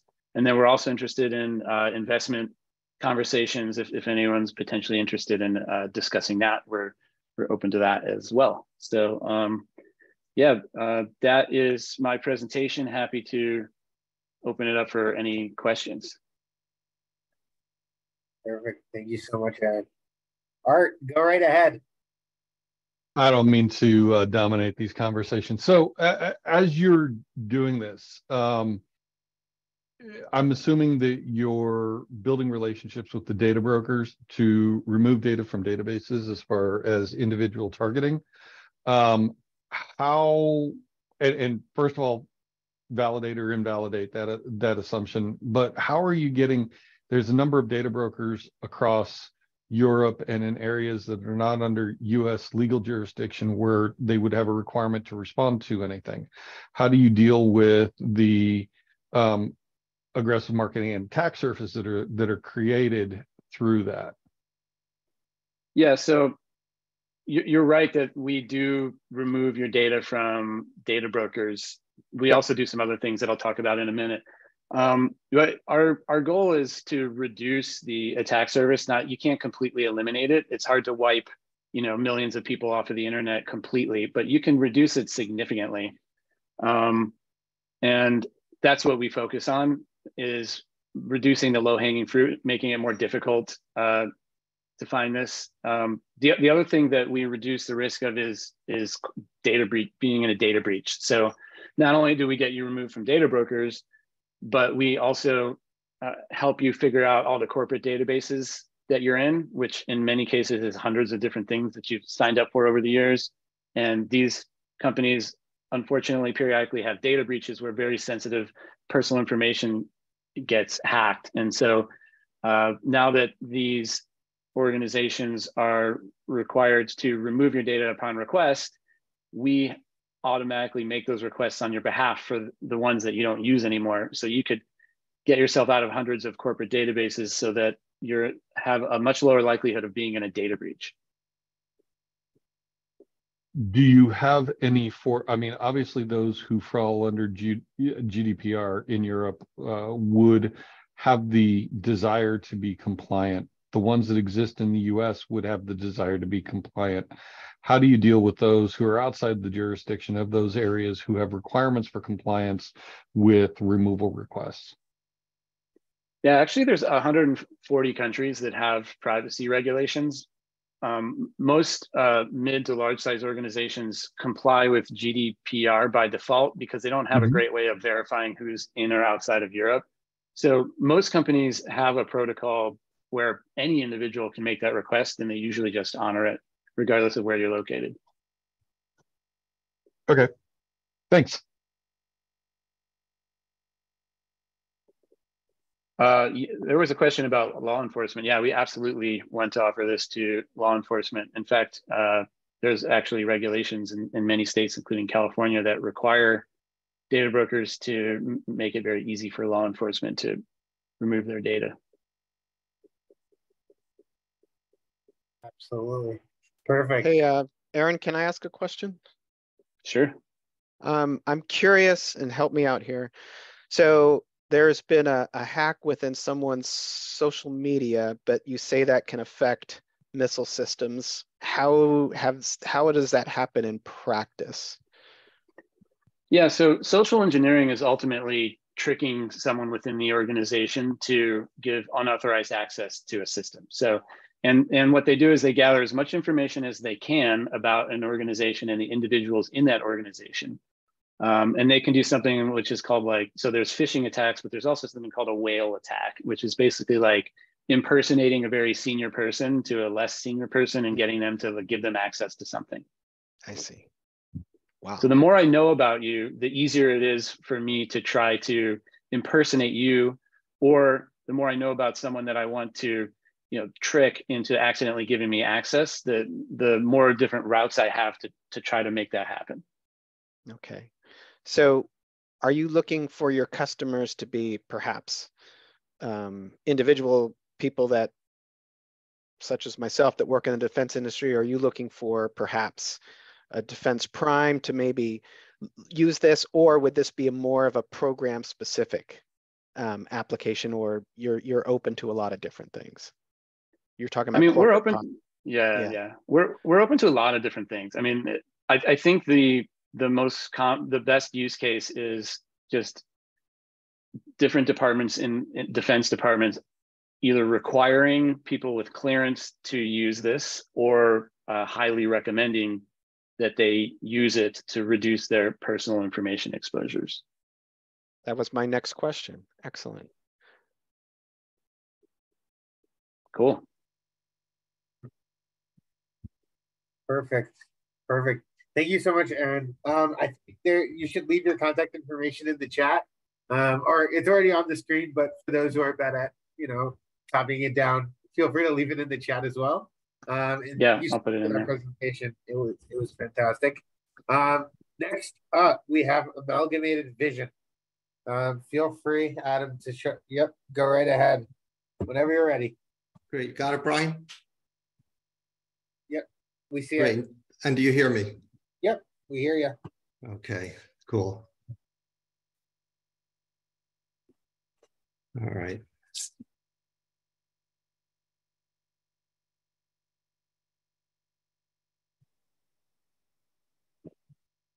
Hi, everyone. My name is Adam Davis. I'm the CEO of Amalgamated Vision, and I want to thank you all for being here today. Every branch of the U.S. military is looking to use head-mounted display to enhance efficiency and efficacy of their warfighters and their support personnel. Portable hands-free data provides actionable intelligence, it maintains situational awareness, and it saves time, money, and most importantly, lives. But the road to augmented reality has not been smooth. We are looking at the state-of-the-art of helmet display for the most expensive, most advanced aircraft in the world. But over 4 years, 3 near-fatal crashes occurred, attributed in part to helmet display failure. Since 2012, pilots have reported episodes of disorientation and visual obscuration. Despite billions invested, the Integrated Visual Augmentation System, or IVAS, has been a failure. Soldiers reject the device during field tests due to headache and nausea, dizziness, and neck pain. Soldiers report they're more successful accomplishing missions with standard equipment than with IVUS, and as a result, a $22 billion Army order went unanswered. Apache attack helicopter pilots using see-through monocular augmented reality displays report increased workload, fatigue, and stress, and the pilots report needing to close one eye to focus their attention on either the real world or the display. Air Force Special Operations combat information systems, including the Tactical Assault Kit, still depend on tablets and cell phones strapped to the soldier. They occupy at least one hand to view and usually two to operate, and they orient their head position down and line of sight away from the environment. The information is critical, but these devices compromise both battle readiness and situational awareness. So the question is, why haven't we achieved a working solution? And the reason is simply optics. See-through waveguide or combiner screens insert data and graphics between the user and the world around them, and they result in a poor user experience. And at Amalgamated Vision, we can change that. AV is an engineering company creating optical engines for the future of head-mounted display. Our technology is not waveguide, not combiner, and not see-through. Our virtual retinal display is created by an incredibly small and compact optical engine driven by laser light through a unique optical system. No other wearable display technology uses our approach. Images are directly projected into the eye. There is no physical screen. AV technology completely changes the idea of what head-mounted display should be. Complete situational awareness, there's no obstruction of the primary visual field. High resolution, deep color, wide field of view, extremely small, lightweight, and compact for true portability. Extremely bright, visible in daylight. No facial illumination to compromise the presence or position of the user. No visor to leak the digital content outward, so information remains confidential and secure. AV user experience is radically different from all other augmented reality displays. We have two form factors. Our monocular device creates a first-of-its-kind experience. The extremely small size allows the device to be placed at the inner corner of one eye adjacent to the nose. One eye sees the display, the other does not. The brain fuses the input from the two eyes, so the information is overlaid in the normal visual field. It is a true augmented reality experience, but the environment is not obscured. Depending on where you look or direct your attention, the display is either completely inconspicuous or plainly visible. The small optical module worn in the upper picture weighs only 9 grams, and it presents an image that is the size of an iPhone at 18 inches from the face. The larger module seen in the lower picture present an image 4 times larger, approximately the size of a small laptop. Our binocular look-down form factor is used when complex data is required. It produces a 2D or 3D stereoscopic information beneath the normal line of sight. The mechanic has a full view of the engine when looking forward and sees the schematic instructions when looking down. This video simulates the experience. The surgeon can clearly see the operative field and only when needed, look down to view the relevant radiographic images for guidance. The view of the patient is not obscured. Our intellectual property is protected by 4 US patents. In 2020, we won the NASA iTech Innovation Award. Our technology has wide commercial applications, dual use. The potential industrial and consumer market is estimated to be $20 billion by 2026. Our preferred business model, AV Inside. We will license our technology to strategic partners in every industry to place inside their application-specific eyewear. To date, AV has raised $1.65 million, including payment from a customer to develop an optical technology.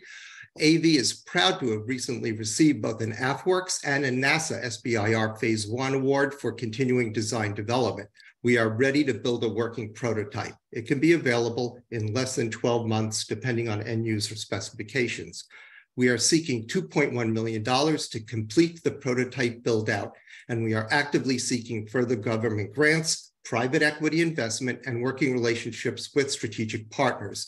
We would welcome letters of support, or better yet, an MOU. Please contact us if you are interested. Our greatest asset is by far the AV team. Our engineers are among the best in the world at optomechanical design for head-mounted display. Our business, legal, and administrative team is highly experienced. In conclusion, AV is ready to change the landscape of head-mounted display. We hope you will join us. Thanks very much for your attention. Happy to answer any questions you might have. Art, go right ahead. You were first. Through your AFWorks and NASA participation, have you been able to clear an IRB? And what are your medical effect testings like? So you mean an IRB for active use? Yeah.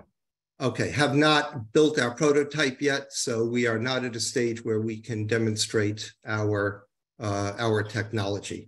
We have done all of the design phase. We are ready to build the prototype, a working prototype now. Are there corollaries or otherwise that you can point to as far as safety environments?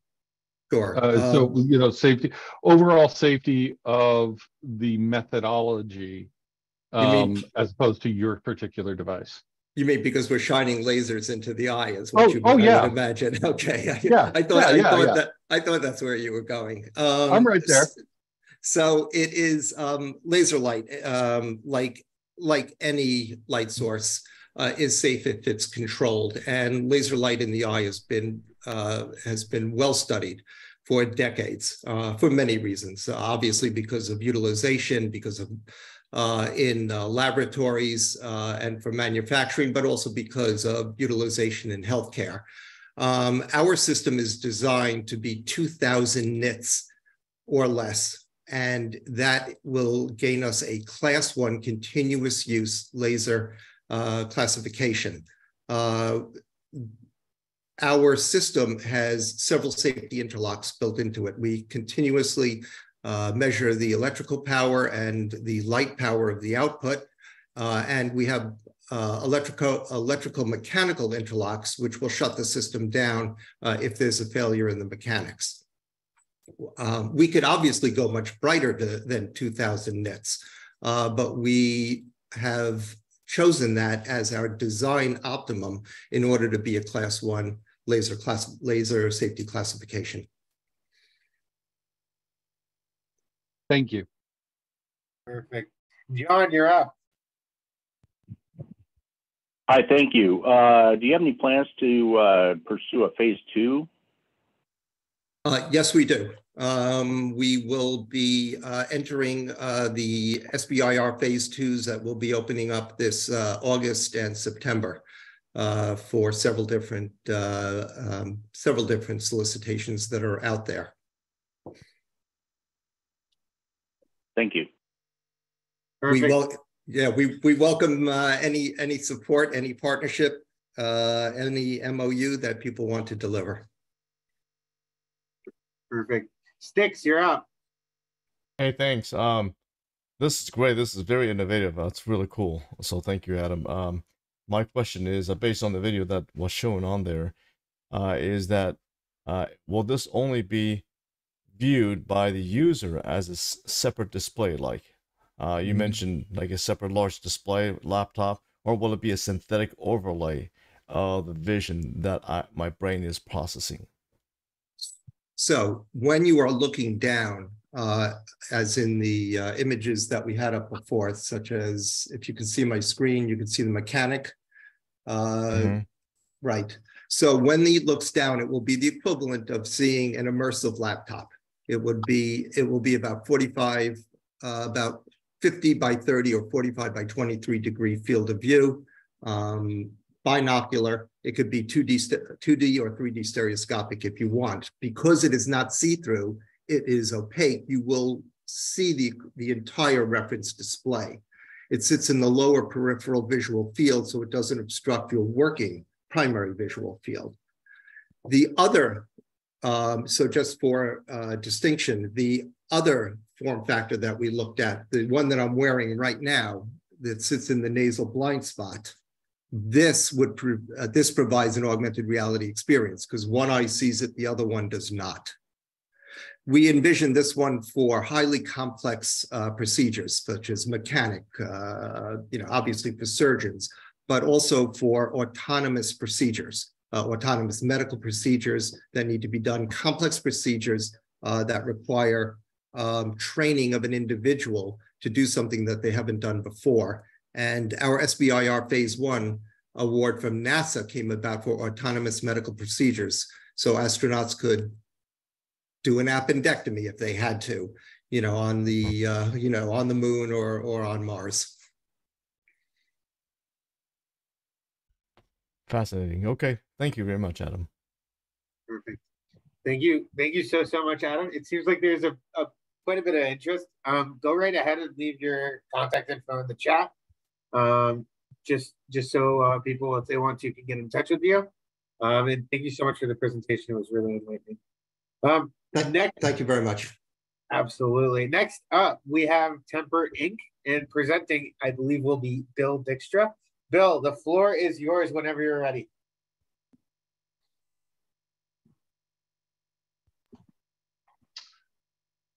Hello, let me share my screen. Sure.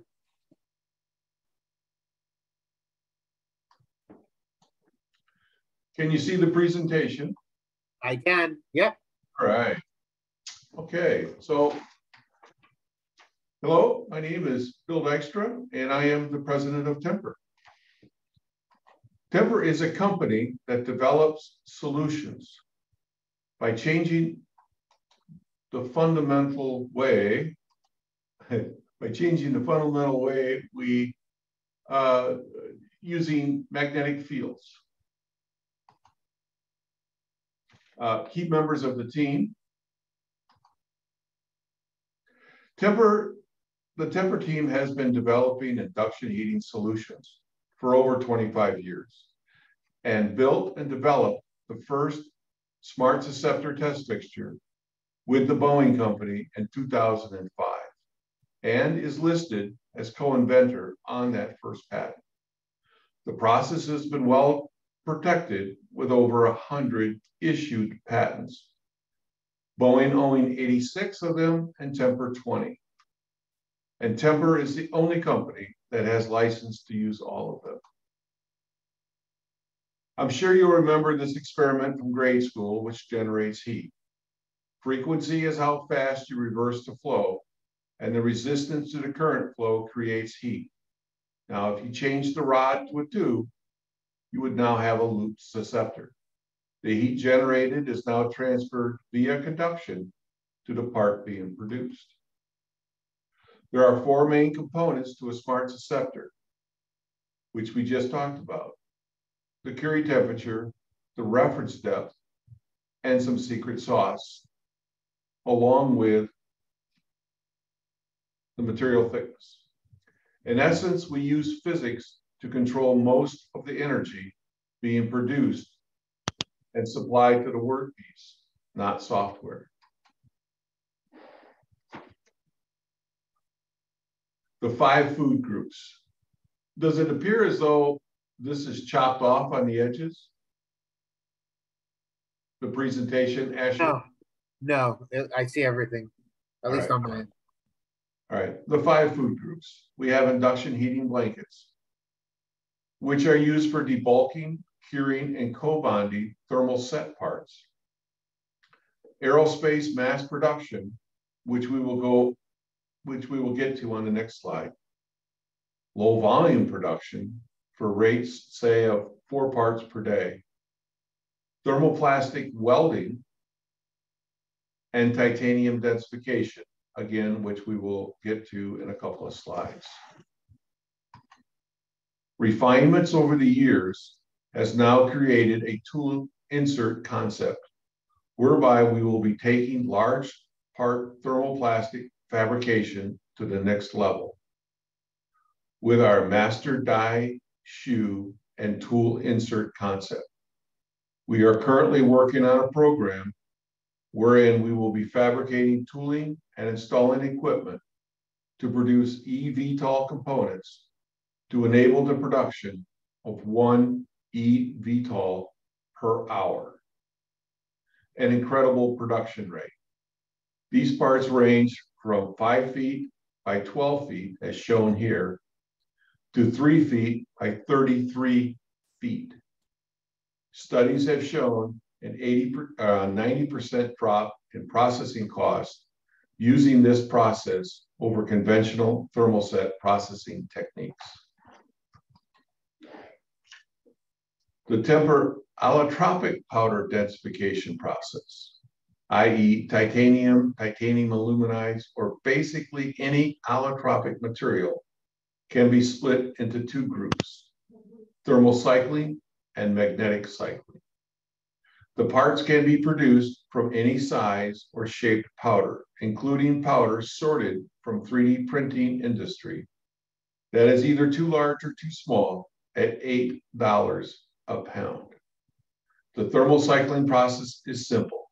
When the powder is held in a tool under pressure, you simply raise and lower the tool temperature, and the size change that occurs between the allotropic or the alpha and the beta phases in allotropic powders forces the powder to densify in comparison to other processes such as 3D printing, machining, or hipping that can take 2 to 4 days to produce a part. With thermal cycling, it takes 3 to 4 hours. And when phase change is induced magnetically, it takes only minutes. Why is this important? Because we can make 100 parts in the time it takes these other processes to make one part. Maybe not a replacement for all designs, but can certainly be used in 30% of the total parts produced today. In addition, we recently produced a part with a ballistic ceramic insert embedded inside the powder. Upon densification and cooling, the titanium shrinks and places the ballistic ceramic under pressure and dramatically increases its performance.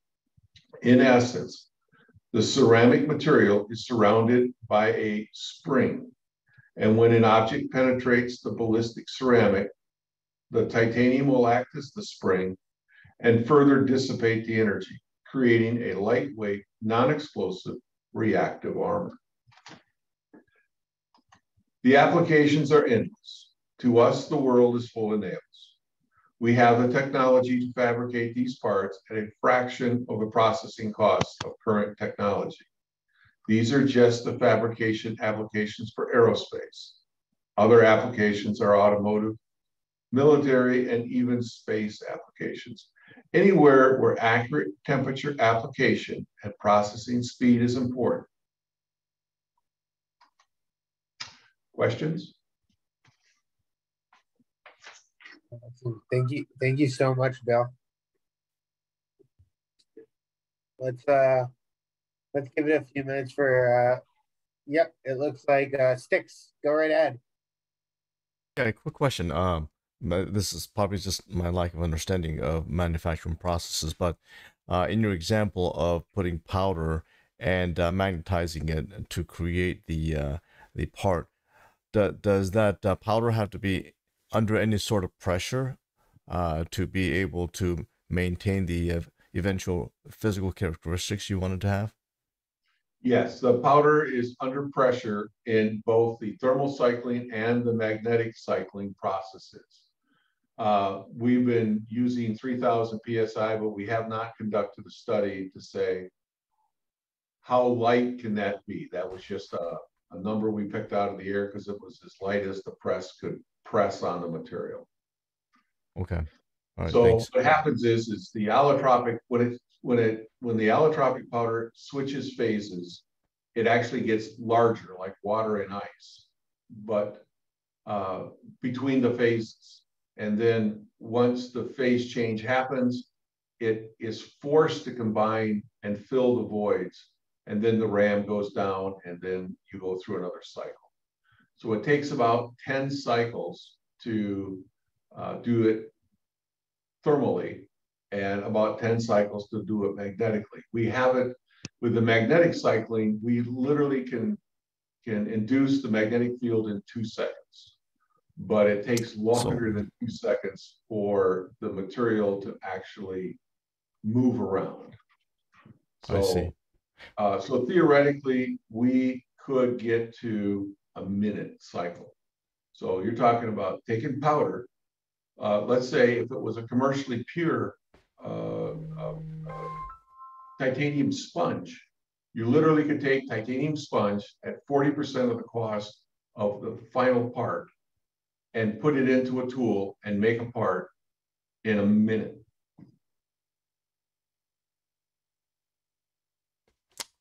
It's remarkable. Thank you. Interesting. Absolutely.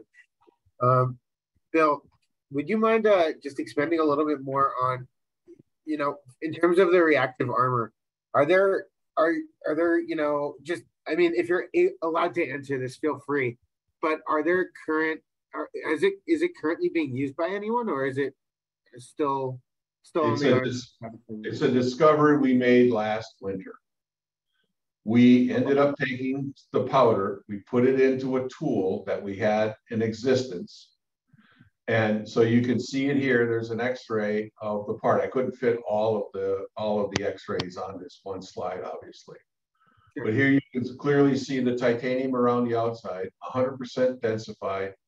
And then you can see when we cut this piece up on an angle, you can see where, as expected, it would create a crack inside the ceramic.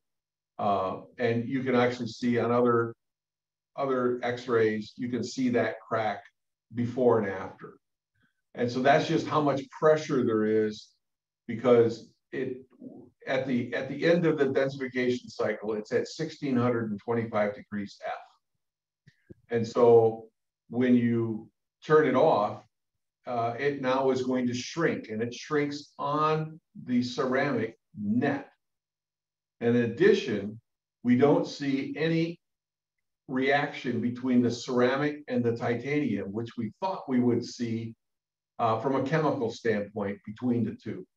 And we didn't see that either, which is good, because then that allows that spring effect to take place. Sure. And it looks like Joe has a question. Joe, go right ahead. Hi, Billy. I was looking at the upper left picture up there. What is the modeling software you generally use, and are you guys investing in any technology concurrently with the material to work through that? Well, that's the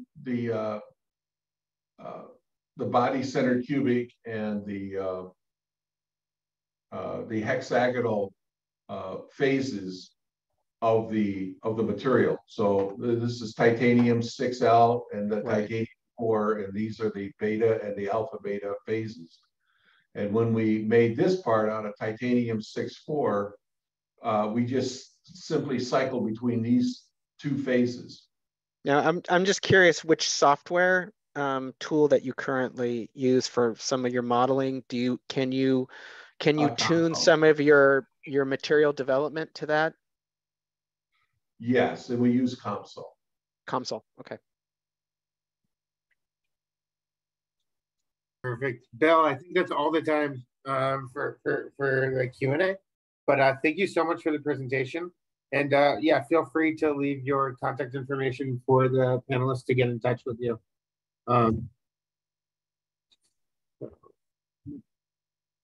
Next up, we're going to have Flawless Photonics present.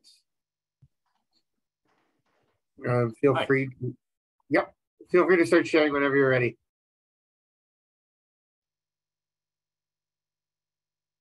Uh-oh. It's going to make me do something.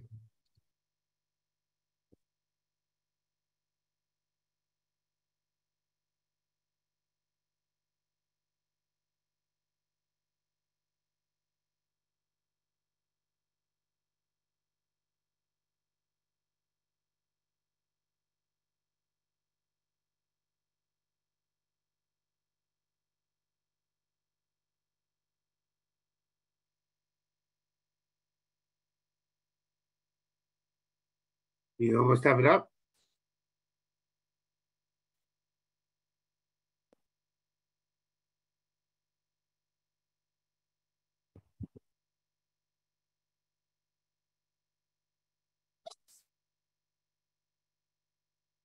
Let's give it a second. It looks like we're having some technical difficulties. Otherwise, we might move forward. So I think he accidentally may have left the meeting. So let's give it a couple. Let's give it 30 seconds, and then maybe we'll circle back around to it. Yeah, sorry about that. It kicked me out as soon as I shared it. Sure. You want to try again? Yeah, I'm gonna do that again.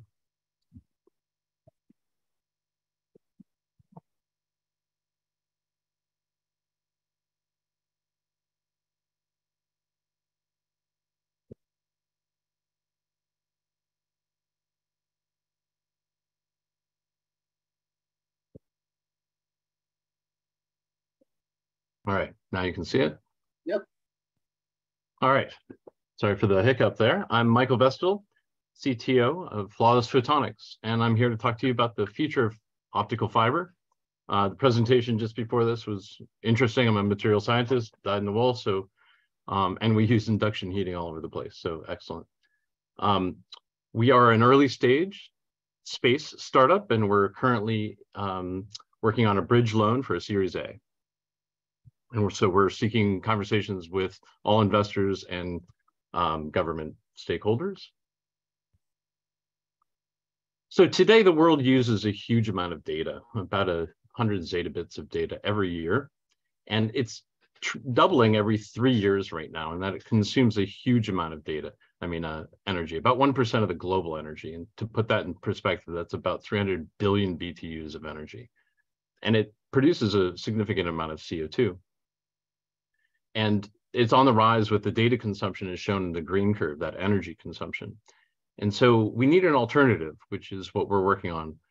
A Z-band network, it's a specialty glass, a heavy metal fluoride glass, has the potential to lower that energy use as shown in the bottom simulations, depending on the wavelength that we're using.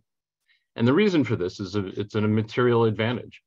Z-band is a fluoride glass that has best-in-class material properties across a series of areas. First of all, its bandwidth is wider. That amounts to many more channels, 3 times more channels.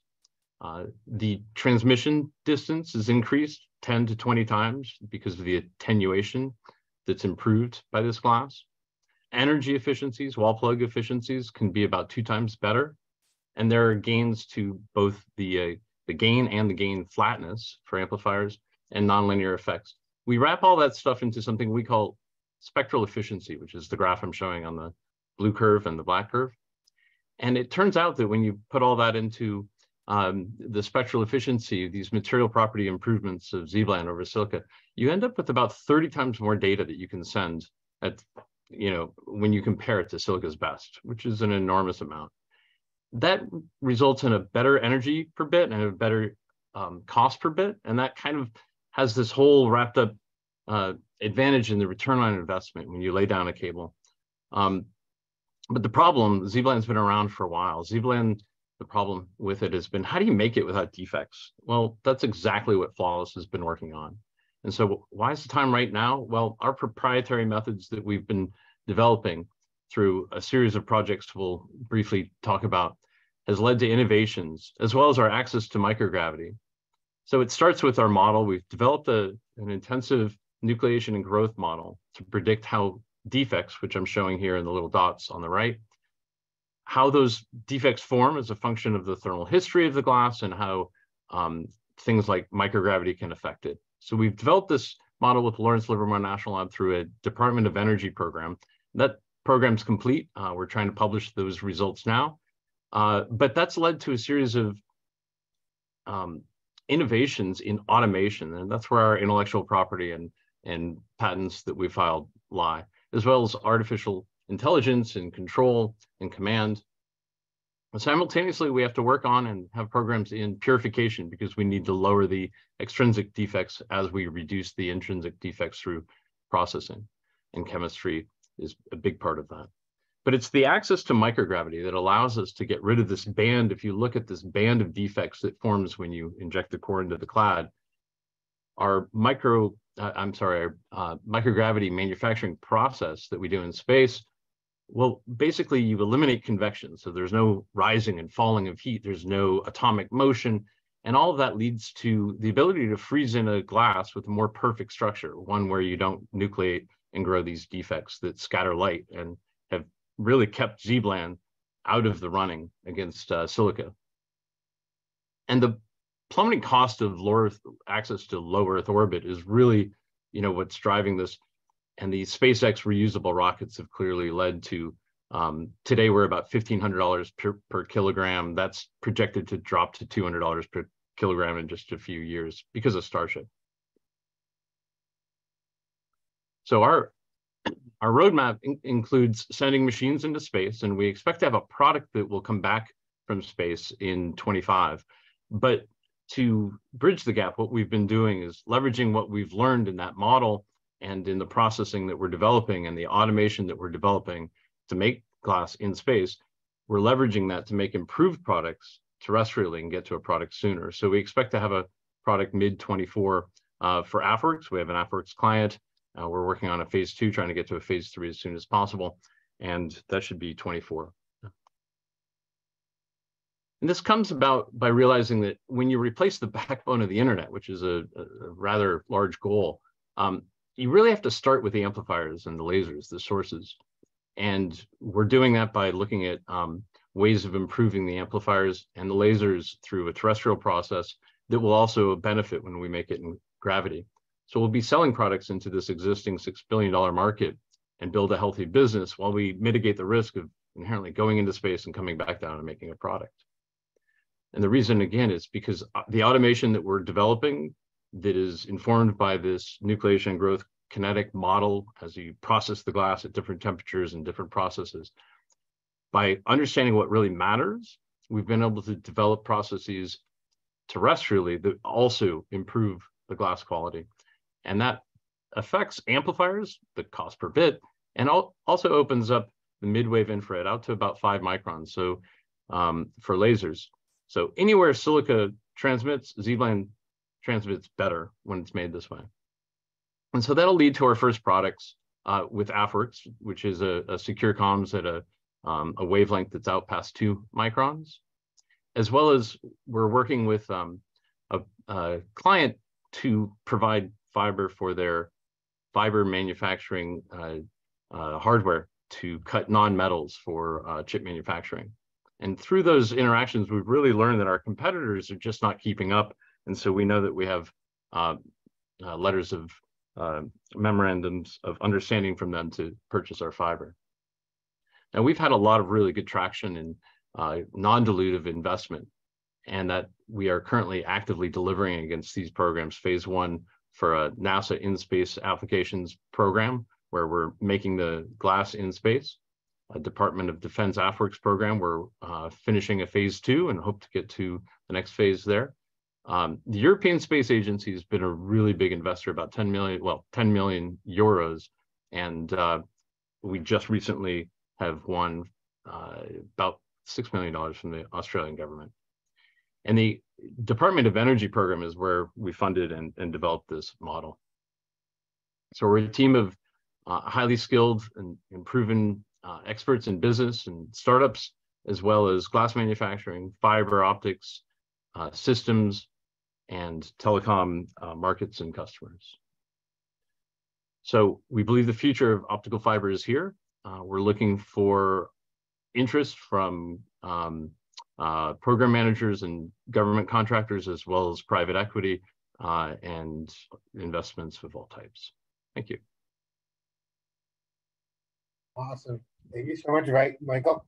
It looks like Joe has a question. Joe, go right ahead. Hi, Michael. Could you describe a little bit how far you are? You say you currently produce in a microgravity. Is that and Yeah. How big of a chamber is that? So we have a program currently we'll be sending our first machine into space at the end of this year. So that machine, and we did what we call a version 1 about 3 years ago. We hired a contractor. And so this is really our second machine that we're sending into space. This is the first machine that an entirely flawless photonics team has built and designed and sent into space. And then we have another that's funded by the European Space Agency. So that that launch will be at the end of the year. And then we have another program through NASA completely separate, but it's leveraging all the same work, all the same hardware, and that'll be in 25. So we should be getting a product from that. So, I believe I've heard discussions, and I'm not sure if my company has this type, but there's an ability to do microgravity on Earth in a smaller chamber. I'm not familiar with that. It's always okay. My understanding is there's no way to imitate gravity, microgravity, without doing a parabolic flight. Okay. There's really like a centrifuge doesn't make less gravity. That usually people imagine a machine doing something, but it really is only a parabolic. Okay, I wanted to make sure that I had that understanding. So you've sent items in the orbit and under the ISS. Under the ISS. Great. And what is currently, are you just looking to proof of concept? Are you looking for a ride share? I mean, when you're looking for partnerships from a we have contractor. Rides. So what we're looking for is investment right now, both we've been very successful in winning contract research and development from governments, but we really need private equity to kind of fill in the troughs and give us working capital. Right now, we're working on a bridge loan to a Series A. So we think our Series A will be sometime in mid-24, and we're thinking it's around $10 to $20 million. Our bridge loan is something in the order of $3 to $4 million. And so that will help us kind of keep working capital so we can, continue making progress on the hardware. I don't know if I answered your question. Okay. All right. Benjamin, you're up. Benjamin, we can't hear you, I don't think. Oh, hey, Michael, thanks for the presentation. Have I understood correctly that you're both experimenting with microgravity as well as producing fiber optics, planning a fiber optics production capability on Earth? Yes, and I think that's what our key distinguisher is from other companies that are trying to do in-space manufacturing. What we found is that by developing the automation process to make it in space, you have to really get quite good and precise at understanding the thermal history and how you're doing it and really optimize that process. In that, we've seen some opportunities to create 1G products, terrestrial products that will improve. We know we can hit just as good as everyone else is selling. And so we think that just that little margin over being better than them will help distinguish us. And then when we go to space, we have this premium product. So what we're trying to do is to develop revenue in the kind of near term with amplifiers and lasers as we develop the entire network and the continuous draw that we need for long length fiber. The answer is yes. Very interesting. Yep. Thank you. Sure. All right, go for it. Michael, very interesting. I was not aware of this material until you talked about it. So can you actually do doping as well, similar to like dope? Well, okay. Yes, what's really interesting about, so Z-bland is zirconium, barium, aluminum, lanthanum, and sodium. And they're fluorides of each. So you take there's no oxide, there's no bonds between them. It's really roughly an ionic glass. So think of a pile of rocks with sand and little pebbles thrown in, and that's what locks in this glass structure. And it turns out you can dissolve, like erbium can go in at something like 10 mol%. It's a much higher level of doping possibilities because the phase diagram allows you to do that for pretty much every rare earth that you want to dope it with. It's one of the key elements that makes this material so unique. Thank you for asking. Have you tried doping it yet? Or not? Yes. Erbium dope Z-bland is available commercially today. Okay. All right. Thank you. And we've done it in thulium and other elements. So you can move anywhere between 1 and 5 microns is a very sweet spot for doping. And there are papers out there that tell you exactly what to dope for what line, for what laser line. Okay. I would like to get connected with you. Okay. That's fantastic. Thank you. Perfect. All right, Michael, I think that's all the time we have for this specific Q&A. We really appreciate it. Really interesting presentation. All right, last but not least, we have Gen XCOM. Feel free to start sharing your screen now. Awesome, thank you. Yeah, absolutely. All right, so I am Brian Mattis. I am the SVP of Product Delivery here at GXC. And so at GXC Photonics, we were founded in 2016 as a spin out of the University of Texas at Austin. We have focused on making industry-leading low-loss photonic platforms. What that means is on-chip photonic systems with propagation losses 2 orders of magnitude lower than anything you can get in silicon photonics. That enables a whole bunch of new applications, which I'll touch on briefly. Along the way, we also became a leader in analog photonic packaging, as it's a very immature environment and is highly necessary for the deployments we were looking at. We are a vertically integrated in-house development capability and speed. What that means is we control the full stack from design through PIC fabrication, through packaging, and into system implementation. We have worked with a large variety of DoD customers, as shown on the right there, in all sorts of spaces regarding the use of photonics for RF applications and optical neural networks. There we go. All right, so what am I talking about really with photonics and deep photonic integration? So if you look at a traditional photonic solution, it's primarily a lot of discrete components that are then connected in through fiber to make a holistic solution. The problem is that it's large, it has lots of vibration sensitivity, and it just isn't applicable for a lot of places where you want to deploy sort of technologies like this. So we started off by doing device integration. We make our own custom photonic platforms with low propagation loss. That is very important when you want to fit a whole lot of waveguides onto a single chip. This is important for filtering, for high-Q resonators, and even just complex photonic circuits on one chip. We took that a step further and went to advanced interconnects, and the concept of being all the elements on the box on the left-hand side can now be miniaturized into something you can fit in the palm of your hand. This includes other parts that usually go along with photonic systems, things like lasers, detectors, and even little electronics to derive that photonic IC. So by doing so, in that picture there, it's actually an RF in, RF out system. So it is electrical in, electrical out, and it's controlled by micro HDMI. And we use the same platform for various applications just by changing out the design of the PIC. So what we've done is we've had this fundamental expertise where we've demonstrated the miniaturization of very complex photonic systems. We've used this for applications in simultaneous transmit and receive, which in short terms is being able to communicate over the same frequency at the same time by deploying self-interference cancellation of the transmitted signal. We also use this for spectrum sensing and superiority, as well as even deployed it for ultra-low power edge compute. So this is optical neural networks for AI applications. So the benefit there is traditionally in latency and power. So where are we going next? So along the way, we're making these systems for our end users and seeing that there's a big bottleneck. So besides our systems, there's also lots of other integrated sensors in these platforms that are producing huge amounts of data, things like LiDAR and millimeter wave radar, just to name a few. And a lot of that data gets sent somewhere or connected to some compute capability through usually copper cables. And so what ends up happening is there's a limited amount of data you can get. So you have a large available amount of data, but only a bit is going to your compute and AI platforms.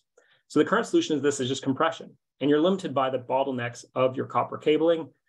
And so as a result, you have degraded AI model accuracy. It's working with less data. So even though you have all the data, you just can't get it to where you need to go. So we looked at our expertise and said, you know what, this is a big problem. And we ran into this problem ourselves when deploying some of our AI solutions. So this is something we can very easily fix. So if you look at traditional systems and data transmission, both RF and digital, you look at copper cables, right? Copper cables are everywhere. Why? Well, they're really easy to install. They're really easy to terminate. You can do it with hand tools, for Pete's sakes. They have high durability, and they work for both digital and analog. But they are heavy. There's lots of size issues. There are lots of power degradation issues of how much power you have to do to propagate your signal. They have limited bandwidth and very limited distance. especially for high bandwidth applications. They have very poor electromagnetic interference immunity and very poor security as well. It's very easy to tap into a line and eavesdrop on signals. And then it is just transmission. There is no built-in signals processing here. The other end of the spectrum is wireless, right? Wireless, definitely wins for size and weight and power, but it does have limited bandwidth, it does have limited distance, and it has security issues as well, which are constantly being challenged, and new solutions are coming, but it's a constant battle. What we propose here is what we like to call enhanced active optical cables, or EAOCs. So what I'm talking about here is if you think about a copper cable, I mean, it's just a connector, right? And anyone can hook up a copper coax cable from one end to another with a twisted little connector piece. What we're looking at here is taking that to the next level and building in photonic integration into these cables. So that means taking electrical signal input, converting it into the optical domain, and there's more to that, right? Depends on how many channels you're merging into a single photonic lane. But the whole concept here is you can then transmit over fiber and have it something that is an end-to-end from the outside observer, just an electrical cable, but it has a lot of optics involved to solve a lot of bandwidth challenges. So when you do a solution like this, you immediately benefit from higher performance and bandwidth.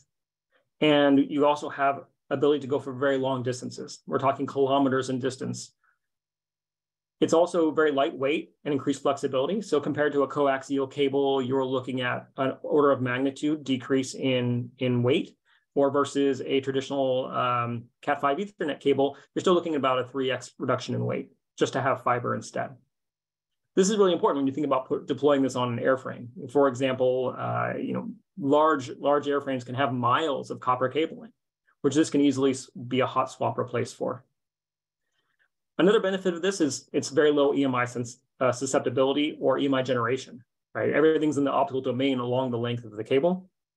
It's enhanced security. It's almost impossible to eavesdrop on optical signals without being detected. And then it has, the real point here is also advanced photonic functionality. It's not just a dumb cable. It's not just taking one signal, repeating it down the line and turning it back to electrical again. Here you can actually start to deploy extra solutions into here. And so by having the integrated photonic IC, which is drawn very small in this picture on the bottom left, what you can do is things like line width narrowing, or you can do things like frequency filtering with high Q ring resonators. You can also do small scale local AI with optical neural networks. So suddenly you have a cable that isn't just transmitting, but it's also smart and doing advanced applications, advanced functionality. You can use this for signal analysis and many other systems there. And the other part here is, unlike the current solutions out there, right? It's all elements and boxes. It's almost like setting up your own array of Wi-Fi networks in an office, where it's a bunch of distinct components all connected with different cables and connectors. This is in itself just an end-to-end connected system where anyone can install it at any time. As a result, all the components are now integrated into one piece, and therefore it's ruggedized. And our current prototypes are already fit into the palm of your hand. And again, this functions in both analog and digital, so it can replace a lot of different current copper solutions. So as a result of all this technology being integrated into a cable, we can unlock traditional bandwidth bottlenecks in a lightweight, secure, and ruggedized solution. So this opens up opportunities for deploying new high data rate sensors on existing platforms, or deploying next generation systems that have high bandwidth sensor fusion. Brian, we should start wrapping it up. I'm done. So this is my contact information. And right now what we're looking for is, we're not looking for any funding or anything like that. We're basically looking for integrators. So systems that exist out there where, we could show this demonstration of this capability and show how it can improve all these metrics. Perfect. Awesome. Thank you. Thank you, Brian. My pleasure. Hicks, you're up. That is great. I think you should marry with the flawless of photonics. Yeah, I was thinking the same thing. Get to that mid-wave infrared. Mm-hmm.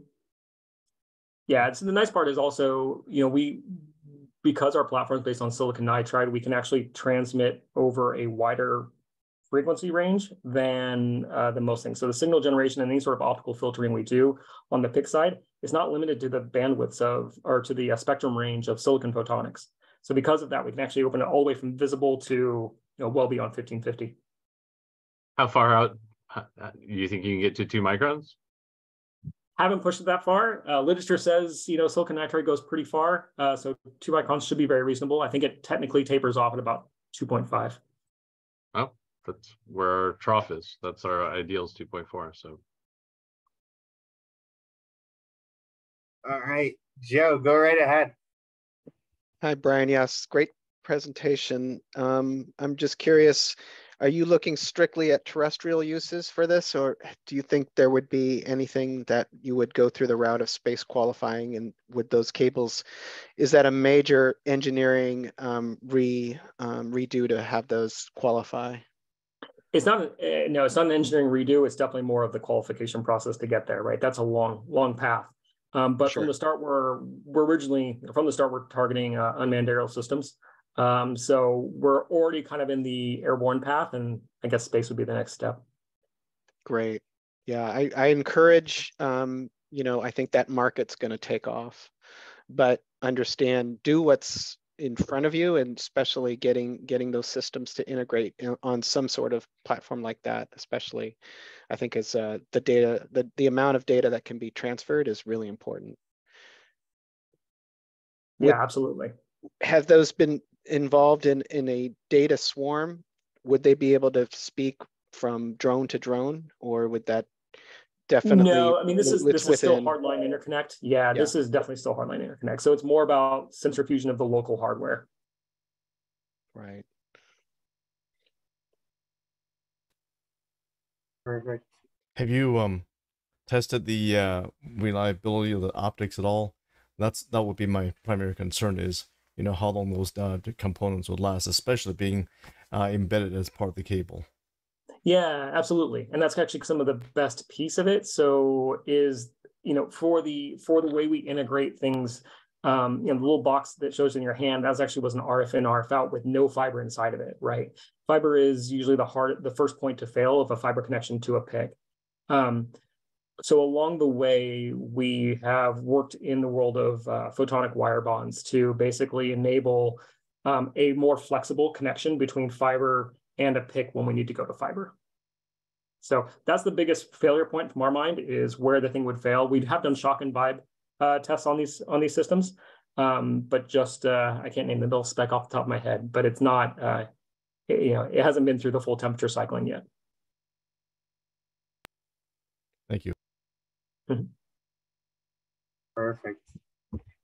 Awesome. Thank you so much for that presentation, Brian.